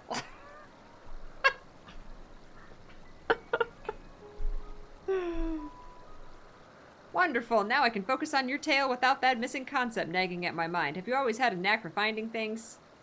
I often get asked to do so. Oh, you too. Some of us seem destined to always be searching for ourselves and for others. Long ago, when I held the seat of Azem, I was forever trekking back and forth across the star in search of answers to people's problems. Naturally, need for such journeys has lessened considerably since I entrusted the position to my whimsical successor. Yet I am still eager to come running should an old acquaintance or new interest requires my personal attention. This is what brings me to Elpis, in fact. Many times has my presence been requested, my opinion sought concerning the habitat of this or that creation. Agreeing to help locate that missing crystal was a minor distraction, which now promises to become a major revelation. How strange and wonderful it is, the way one thing leads to another, wouldn't you agree? Venat's in a cheerful mood. Thank you again for your timely help. Now then, 'tis time I return the stolen property. If you would go on ahead to my accommodation, I will join you as soon as I have attended to that task. Follow the quest marker. Cool. I can do that. Attune at the crystal.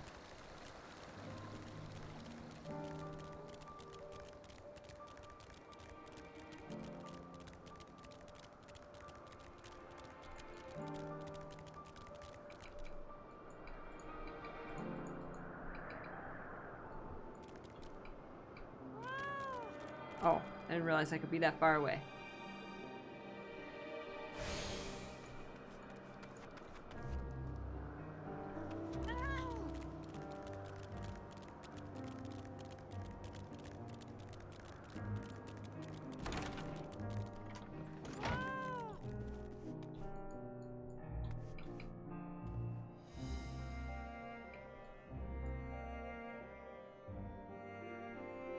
The white garb is worn only by those who have stepped down from public office to serve as advisors.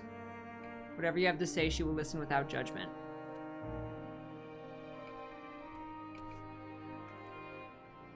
Welcome to my temporary abode. Please make yourself at home while I put on some tea. Oh, I told you we were gonna have tea!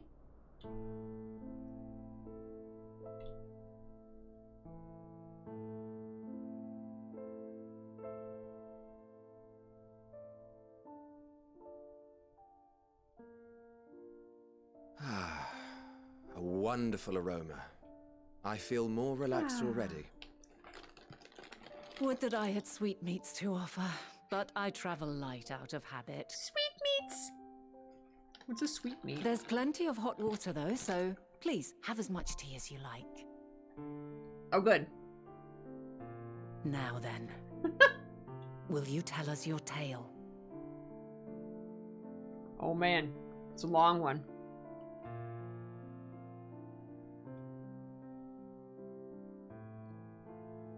There's this Ellison named Amaric, and then a lot of other stuff happened.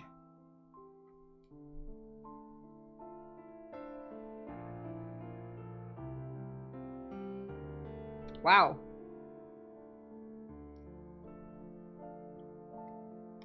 Wow.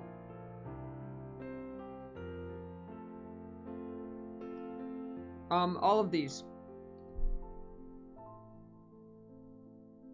This is the most interesting to me. The world has been sundered, broken into shards.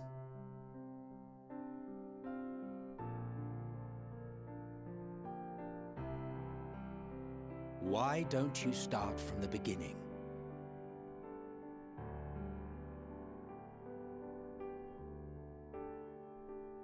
Our tea's gonna get cold.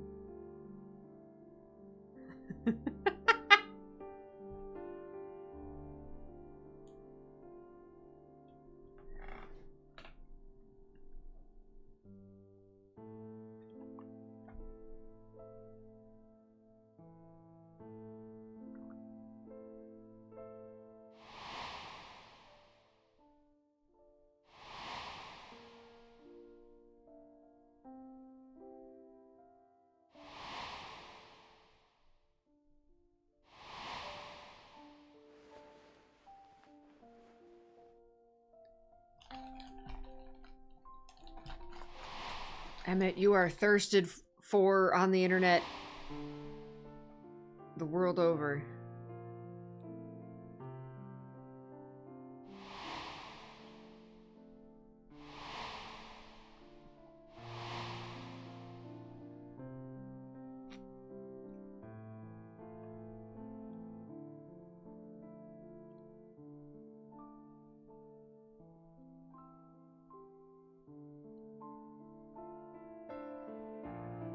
Preposterous.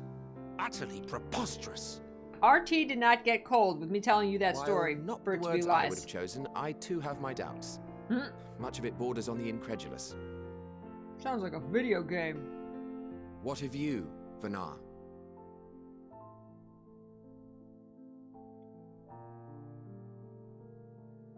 Not knowing the precise details of the first final days, it is difficult to determine the veracity of the tale. Supposing it is all true, I must ask myself why I would do what I did. We are definitely Why breaking would the I rules feel now. I had no recourse but to oppose the 14 and create this Heidelin? Circumstances change, of course, but it would not have been an easy decision regardless. No, there must have been a reason. One compelling enough to force me to take such drastic measures. Then there is the Elpis flower, which I said would serve as a guide. That it's of import to your mission is plain, but your presence here leads me to believe that this place also holds significance. But what could it be? What are we meant to accomplish? Might it not be simply thus? In the future, whence she came, The final days could not be averted. Mankind has no choice but to flee the star. By alerting us to that eventuality, perhaps you wish to pave the way for other futures. Theoretically speaking, it is a possibility. Yet if that were my primary objective, I see no reason to guide our friend to Elpis specifically. The capital and Amarot, or even my own home would be more logical destinations. That was what was in the computer in the Crystal Tower. True, true. I note also that Hydaelyn did not specify a point in time to which she must return. By this, it may be inferred that it was not critical that we should meet. Alternately, she had reason to believe that our paths would converge, coincidental though it may seem.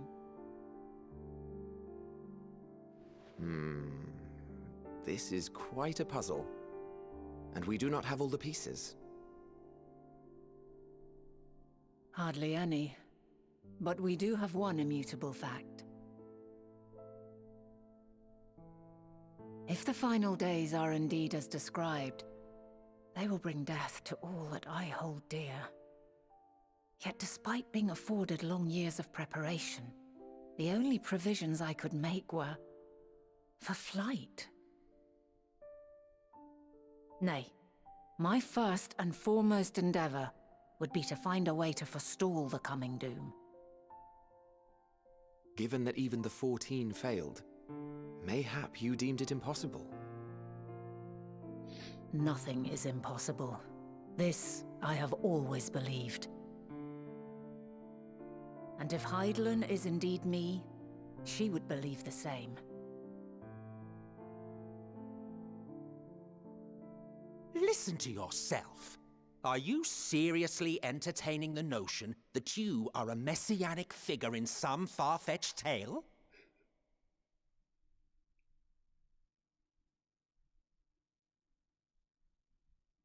Well, I will not.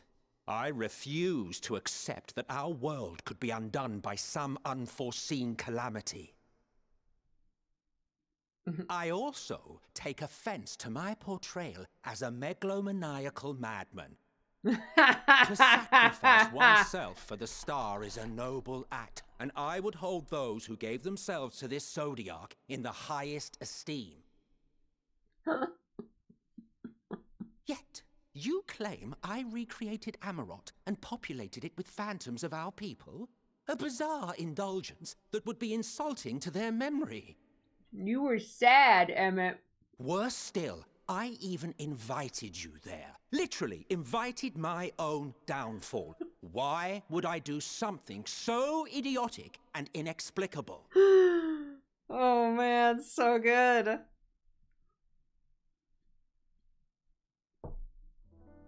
Now, I will allow that the hypothetical task of restoring our world would be daunting in the extreme. The thought of having to bear such a burden for 1,000 lives horrifies me. But I would never forsake my duty. I would never forsake my brethren.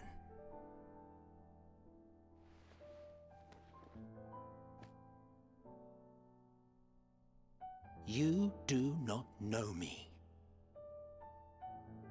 I've had my fill of your fiction. I will return to my duty, and you will not bother me again. There's the Emmett I know. Emet-Selch! Wait!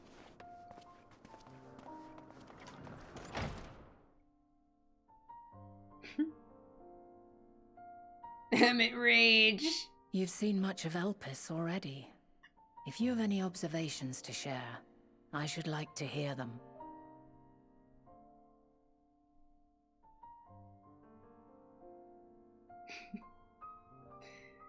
Yeah. He wouldn't get so mad. He wouldn't get mad. He could like storm out, but he wouldn't get that emotional if part of him didn't believe it was true. Yeah. Hi, Eternal. They left girls' night. break out the chocolates and pastries she was holding out. Oh, I don't have any sweetmeats for you guys. Sorry. Hermes and Meteon are somehow involved. I'm still trying to make sense of it all. Dynamis is the key to all this.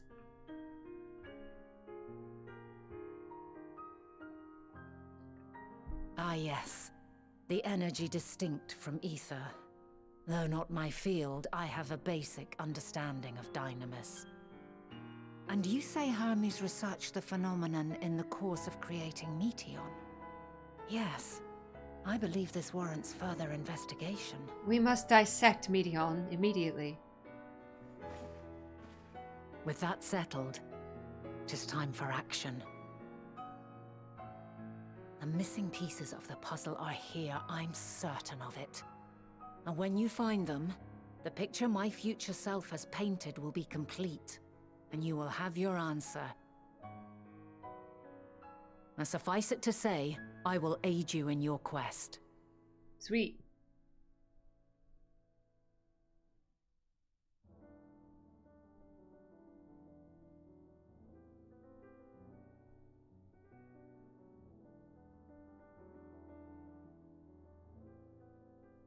Have faith.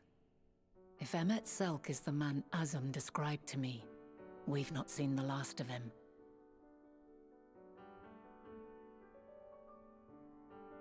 She's like, don't worry, he'll go have his tantrum and then he'll be back.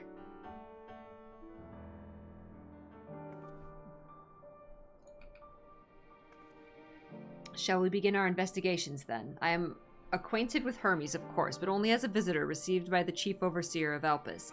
Of the man himself, I know only that which is common knowledge. Thus, I suggest we fall back on the tried-and-true method of conversing with the locals. The observers who live here can surely tell us more of Hermes and Meteon, and I have a good idea of where we might begin. Do-do-do-do. Hey, Frosty!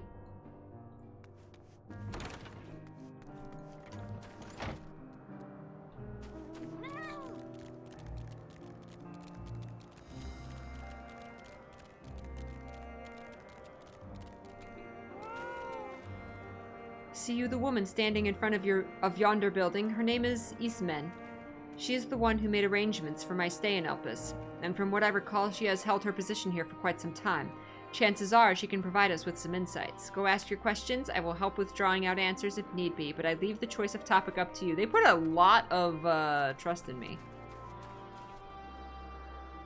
Questions for me? Well, I suppose I have no other pressing duties at the moment. Begin asking questions. Are we going first person again? Greetings, Ismen. My friend here is desperately curious about Chief Hermes, and I was wondering if you might indulge her. Certainly, Mistress Venat. Anything to be of service. What do you wish to know? What kind of person is Hermes? Well, I can only answer from my own experience, but I would describe him as a quiet man, reserved, you might say, and occasionally somewhat poor with his choice of words. His reticent nature, however, does not prevent him from carrying out his duties as chief overseer. The man is a walking archive when it comes to life forms. He can discuss any species in incredible detail, and is the leading authority on concepts with the power of flight.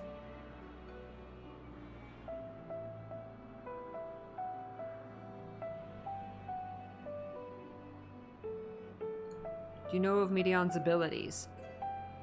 It's no secret that she is a highly unusual familiar. Of late, the chief often makes his rounds with her like a mother hen raising her chick. I understand she is able to read emotions and communicate directly with one's mind. Exactly how she was created with that talent, however, is a mystery to me.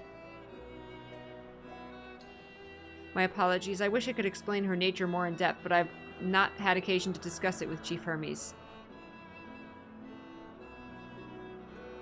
Do you trust him? I beg your pardon. I've known Chief Hermes for many years. Though I cannot say we are close, he has never withheld information to the detriment of our duties, if that's what you mean. Forgive us, we seem to have veered slightly off course here. Is there perhaps someone else who could tell us more about Meteon? That would be Tiameos. He has similar expertise with flying concepts and is more than eager to discuss the subject.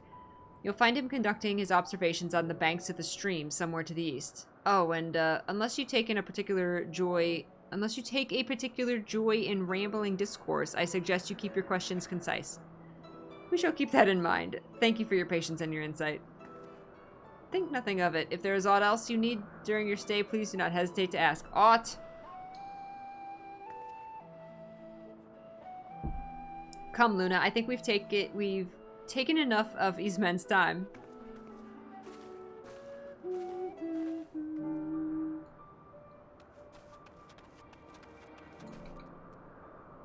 Our investigation is off to a fine start, wouldn't you agree? From here, I propose we split up. I shall continue making inquiries with the resident observers, if you could track down the colleague Ismen mentioned. While I did feel compelled to interject once or twice during that previous conversation, you seem more than capable of drawing forth the answers you seek. And all I ask is that you watch your footing around the stream. We can meet back here once you finish speaking with Tiamos. The stream? What?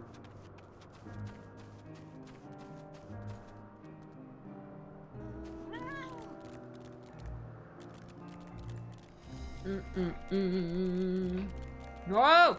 Whoa! Ah!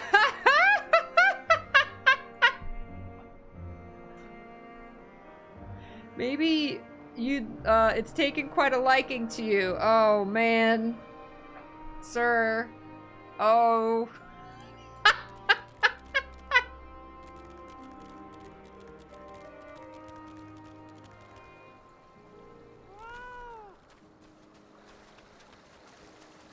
Was I not supposed to step in the water?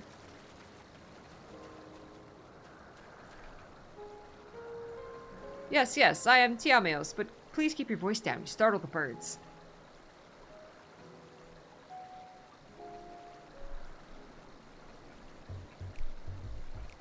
So what is it you wish to speak about?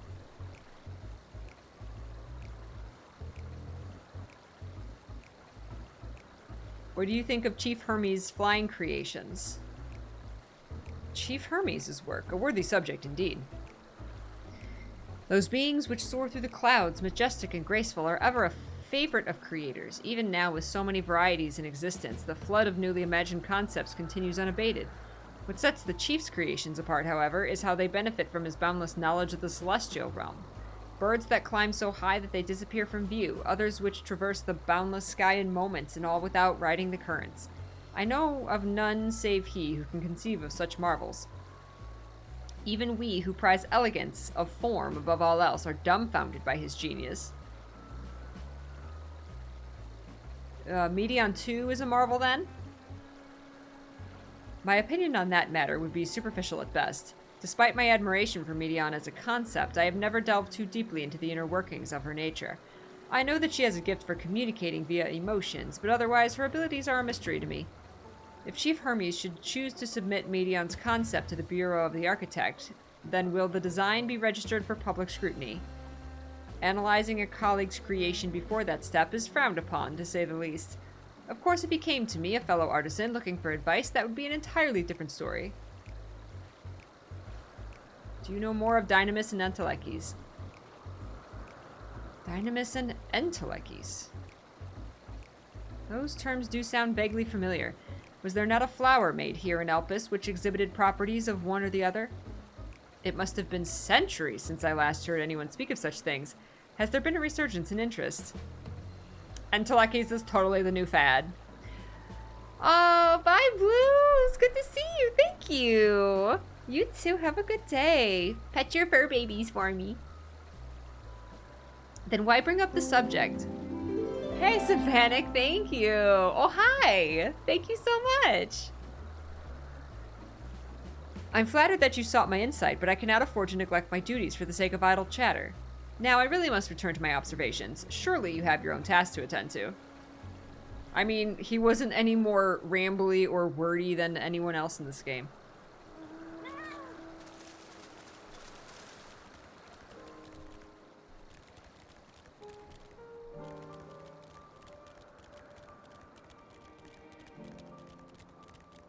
Do.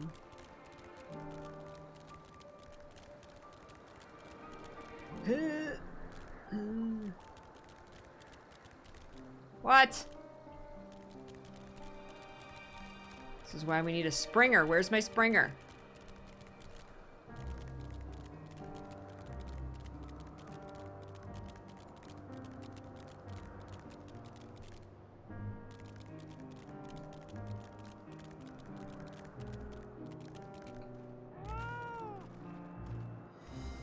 Back already. That was quick work. You were obviously clever enough to head off any of that rambling Eastman mentioned. So have you found any new findings to share?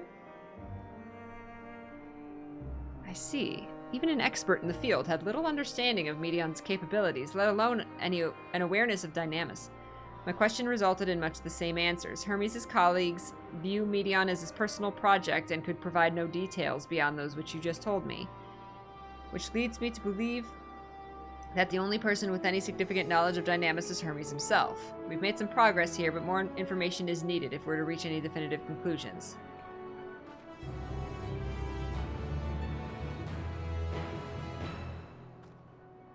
At present, the strongest link we have to the final days is the power of Dynamis and the entelechies which can control it. Yet most scholars are only vaguely aware of these terms, let alone study them in any depth, except for Hermes, it seems.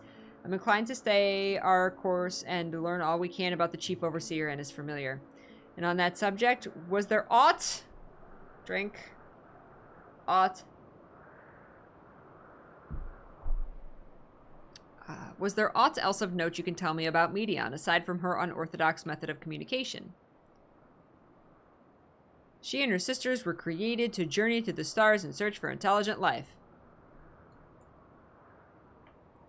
I'd rather wish you had mentioned that earlier. In any event, would you care to elaborate? No, that's about it. He does think people live on stars, though. So these siblings of hers now travel the great expanse in search of deeper meaning. Thank you. Though the mystery at hand remains unresolved, I feel you've touched upon a vital clue, one we should keep in mind as we continue. Next, I propose we take ourselves to Charybdis Crystalline, not far from here. Just follow the path to the west. Okay. Look at this thing. Yeah.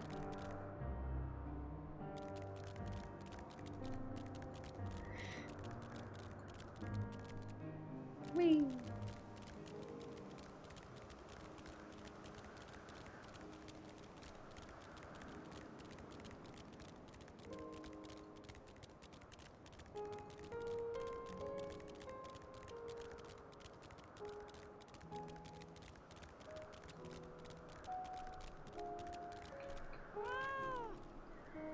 This tower and the one further along are both part of that place, the facility where they archive all of Elpis' observational and testing records. Despite how they appear from the outside, the interior is actually a vast area of magical interconnected spaces, which, while fascinating, is not the reason we're here.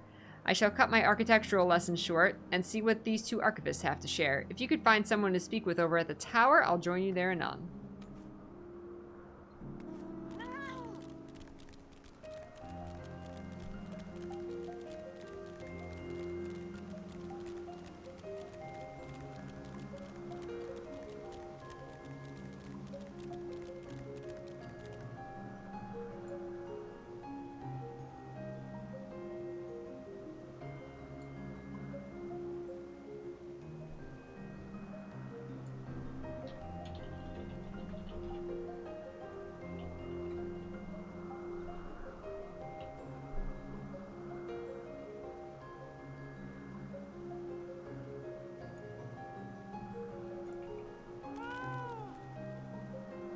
You have questions for me? Certainly. Just a moment while I conclude my current appointment.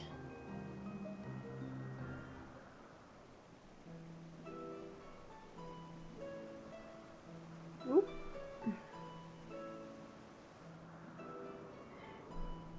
Indeed. So if you could provide a comprehensive log of those behaviors, we should then have sufficient data for our official records.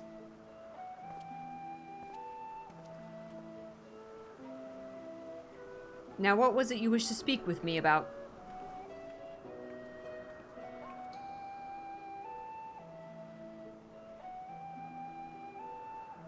The Chief Overseer's personal research project, and by that I assume you mean Meteon. Such undocumented studies are difficult to track. After all, hardly a day goes past without seeing a researcher trailed by one creation or another. I'm afraid I cannot tell you exactly when Meteon appeared, only that she now spends much of her time at Chief Hermes' side. Although I do recall an interesting tale my dearest Galen shared with me.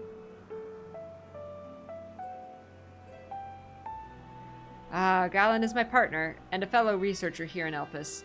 She was returning late one night when she caught sight of Chief Hermes sending Meteon heavensward.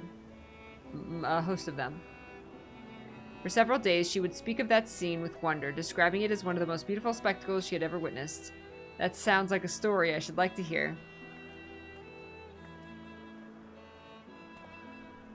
Mistress Venat. Venat. I thought you had already returned to the surface. Permit me to thank you again for your invaluable contribution to our concept placement proposal. Pray do not mention it. As you say, my original plan was to leave after that task, but I have since become engrossed with Chief Hermes' research. Would you favor me with a retelling of this sight which so delighted you? Your Galen? Of course, or you could hear it from her lips directly if you prefer. At present, she should be observing a subject in Metabesos, the Thalasai. She does enjoy her time there, watching the sea creatures hunt and play, gazing upon the salty waters of the world's oceans recreated in such sublime detail. Whew.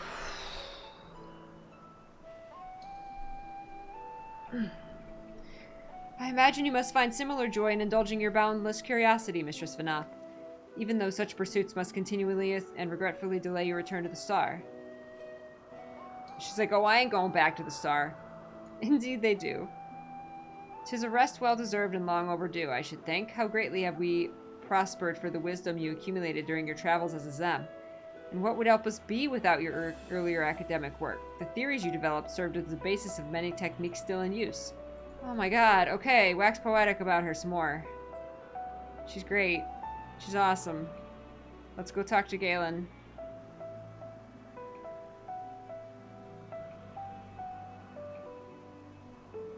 You can use the elevator, thanks. It's gonna magically wah wah wah. Elevator. Use. Good.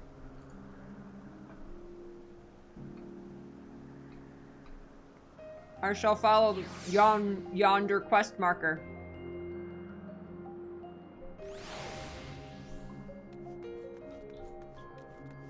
It's pretty up here.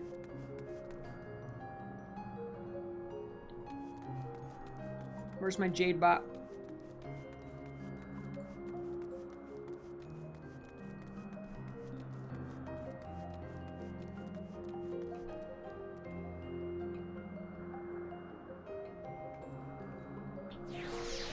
Venat just gets to go wherever she wants.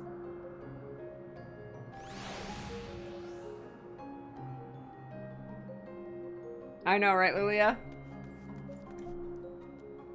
So many... When you play enough games, they all start interconnecting, like, the names and places and... Because so, like, when you're coming up with fantasy worlds and names and stuff... I love you! Hold my hand, kiss me! So much of them are based off of, like, you know, either Latin, or we're going to base them off the Greek gods. You know, you're pulling from something, like, in history, right? Thank you so much! Thank you! Oh my goodness, this is my first time playing Endwalker, so very exciting. Enjoy your lurk. Mistress Venat, I was not told to expect... We would have prepared an official welcome. Please, there's no need for fanfare. I only wish to speak with Galen, if that might be arranged. Yes, Galen, of course. I will inform her immediately. She may be engaged in a testing phase. You could be in for something of a wait. Should I let you know... I'm sorry, should I let her know your business is urgent? That won't be necessary. This lovely view will keep us occupied until she's ready to receive us. Like, she might be busy for like another 8 hours.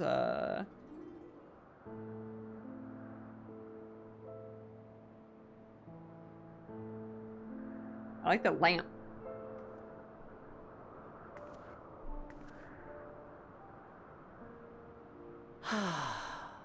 A delightful breeze and a breathtaking view. Look at that one, like, pink tree. I love it. What is it like in the future? Is the world still a beautiful place?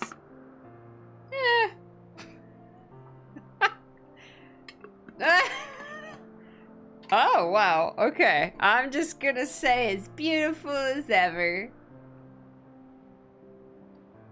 I mean, it depends on your perspective. I swear I could hear the glimmer in your eyes and the adoration in your voice. While we wait, will you not tell me about your adventures? Well, not the portentous events. There's this which boy led you Alfie here, and but the some other simple people. delights all your own. By learning about the future world, I may gain insight into future me's plans. But more than that, I have an interest simply as a fellow traveler. Short of going somewhere oneself, there's naught more stirring than hearing another's account. Enjoy your look, Ivana. Oh, fun.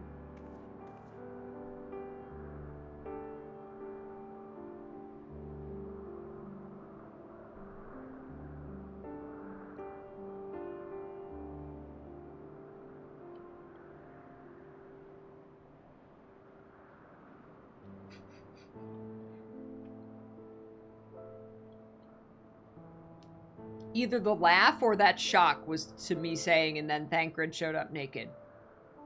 I'm not sure which one.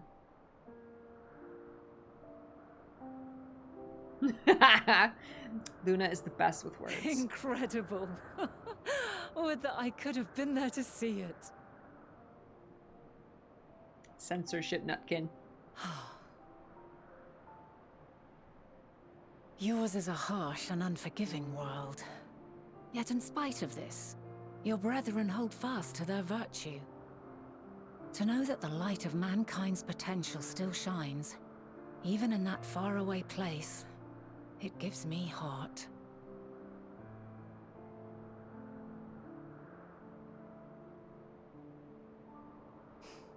Thank you for regaling me with your tales. I will treasure every word. That was the extreme cliffs. She's like, no, that was just ARR. I got like 3 more expansions to tell you about. As you know, I was once a scholar. And among other things, I sought to understand the workings of the world. What exactly is ether? How formed the laws of nature?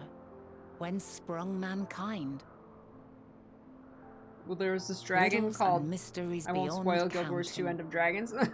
Over the years, I have managed to find answers to some few of them.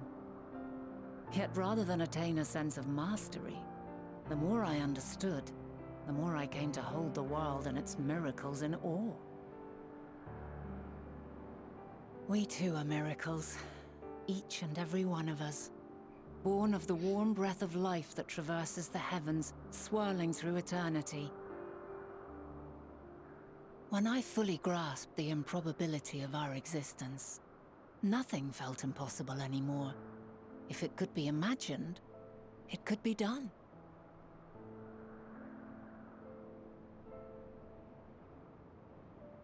A passion swelled within me, an epiphany dispelling all preconceptions of what was natural and true.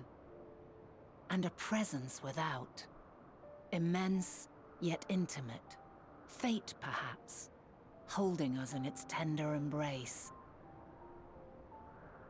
As reassuring as it was intimidating, how keenly aware I became of creation's fragility, built as it is upon precarious happenstance.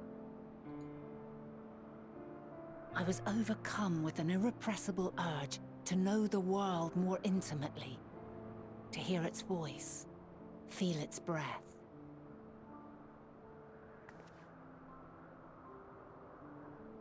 I ventured forth on a journey that very day, so very long ago now.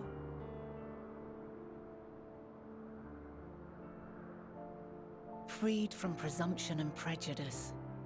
I saw the world through a newborn's eyes. Everything fresh and new. And so beautiful. Lands that stretched on forever. Skies one could drown Thank you, in. Lady Ishka. The heartbeat of nature, silent yet strong. And amidst it all a people, beacons of light and life. Laughter that warmed my heart like naught else before. They are my meaning, and my purpose, my love. Aww. The people. And so long as they need help, I cannot return to the star. Perhaps my future self is still waiting for it. A moment she can let go and walk unto the end. Safe in the knowledge that man will find his own way.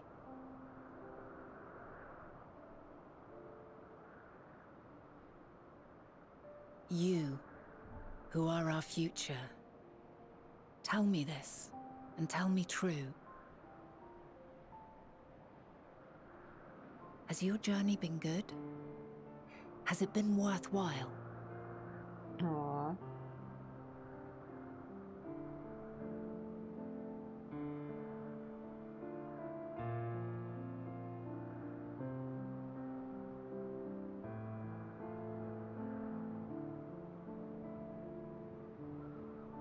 Pray forgive my lateness. My observation subject was rather irritable, and it took a while to settle it down. Did you enjoy the game? No need to apologize. Would you play it again? Work takes precedence. I love it. Besides, we had a pleasant conversation in the meantime. You're too kind.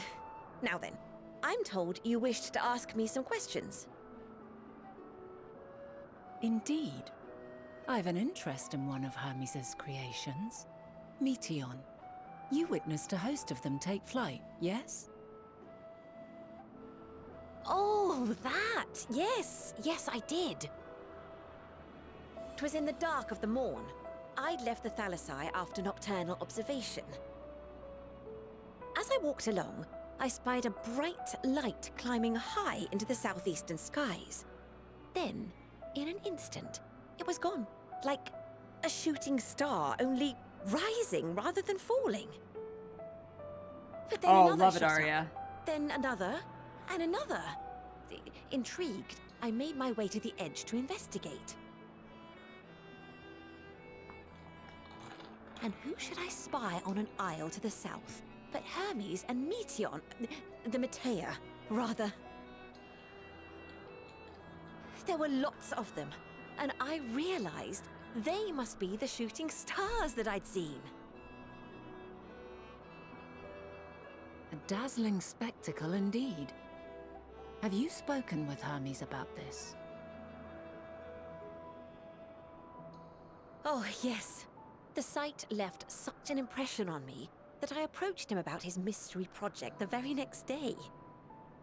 Alas, he said that he couldn't reveal anything just yet, that he needed to conduct further tests. It shouldn't be long now, though. He often returns to that isle, and I have a feeling he's nearing a breakthrough.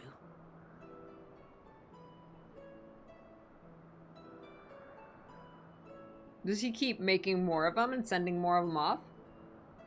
Splendid. Except for We are Meteon, the likewise one we eager know. for the details. Well, that is all we wish to ask.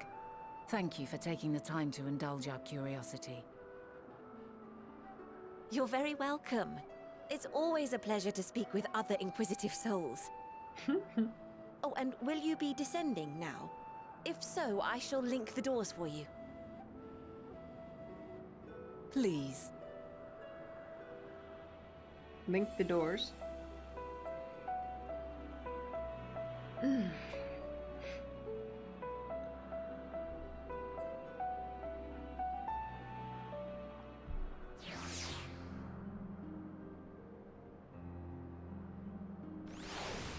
Black-haired Lise from the past. So, another piece of the puzzle falls into place. From what we've learned thus far, I think we can safely conclude that Hermes hasn't been revealing the details of his research to others, which suggests that either someone will appropriate his discoveries and make use of them, or that Hermes himself will have a hand in causing the final days. Since we have no... Oh, is it like his experiments that lead to the final days? He messed up the dynamis. Oh no. Since we have no reason yet to suspect the former, we should consider the latter the more likely possibility. Proceeding under that assumption, our next step should be to divine why, or even if, he might desire such a terrible fate for our star. I don't think it was on purpose. I think he did it accidentally, because he obviously, like, cares very much. Unless he just, like, got so sad one day he snapped.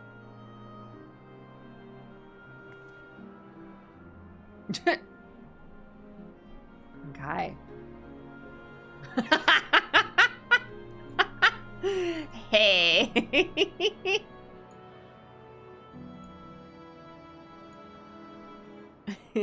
I love the Sora. That's the Sora pose.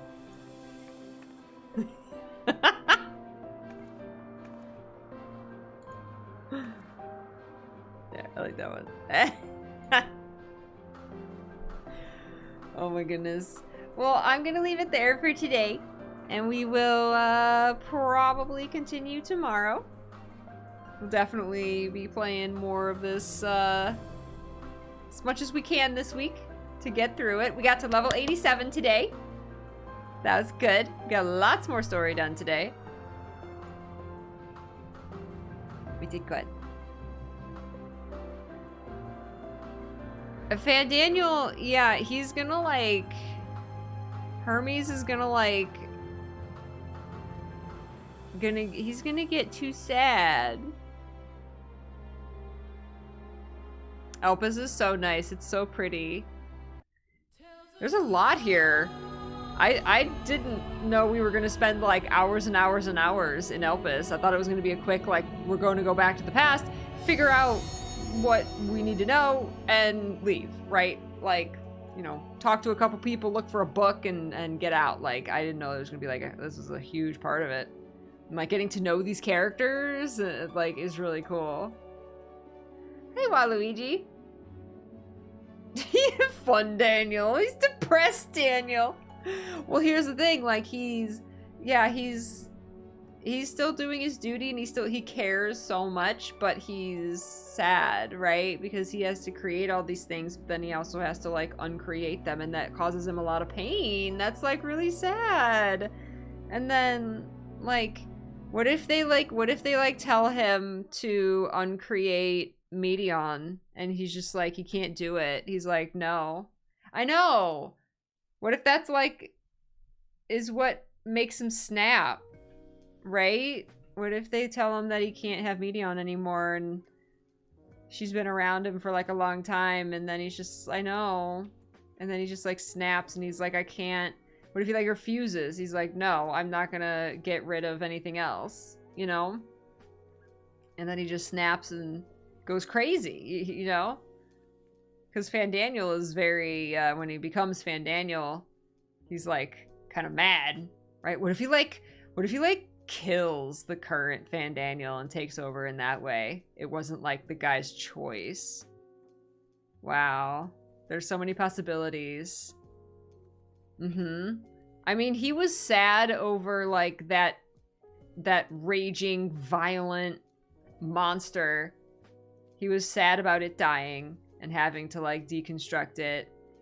He gave it, like, he had, like, a speech about, like, he wanted it to be happy in the afterlife and everything. Like, if he has to do that to Meteon. That's true, Sovis. That's true.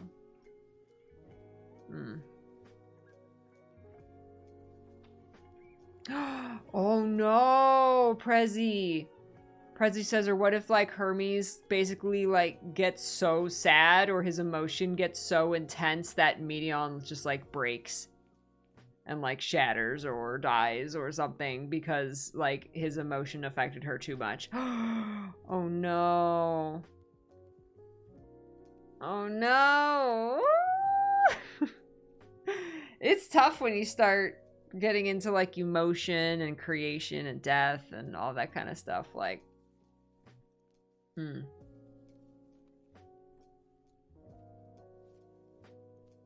right. There was that whole conversation with like what has a soul and what doesn't, what's just animated, right? Yeah. Oh my goodness, it's good. It's good. Subtle product placement. It was not intentional. That's so funny. I was munching raisins. Here, have a Kyrie instead. Whatever I put on the the corner of the desk. There you go. Have a Kyrie. That's better product placement. Biscuit's over here on one of the blankets you can't see. He's almost always in here. Biscuit just lives in here while I'm streaming. He sleeps. He's all curled up. I'm gonna go pet that boy.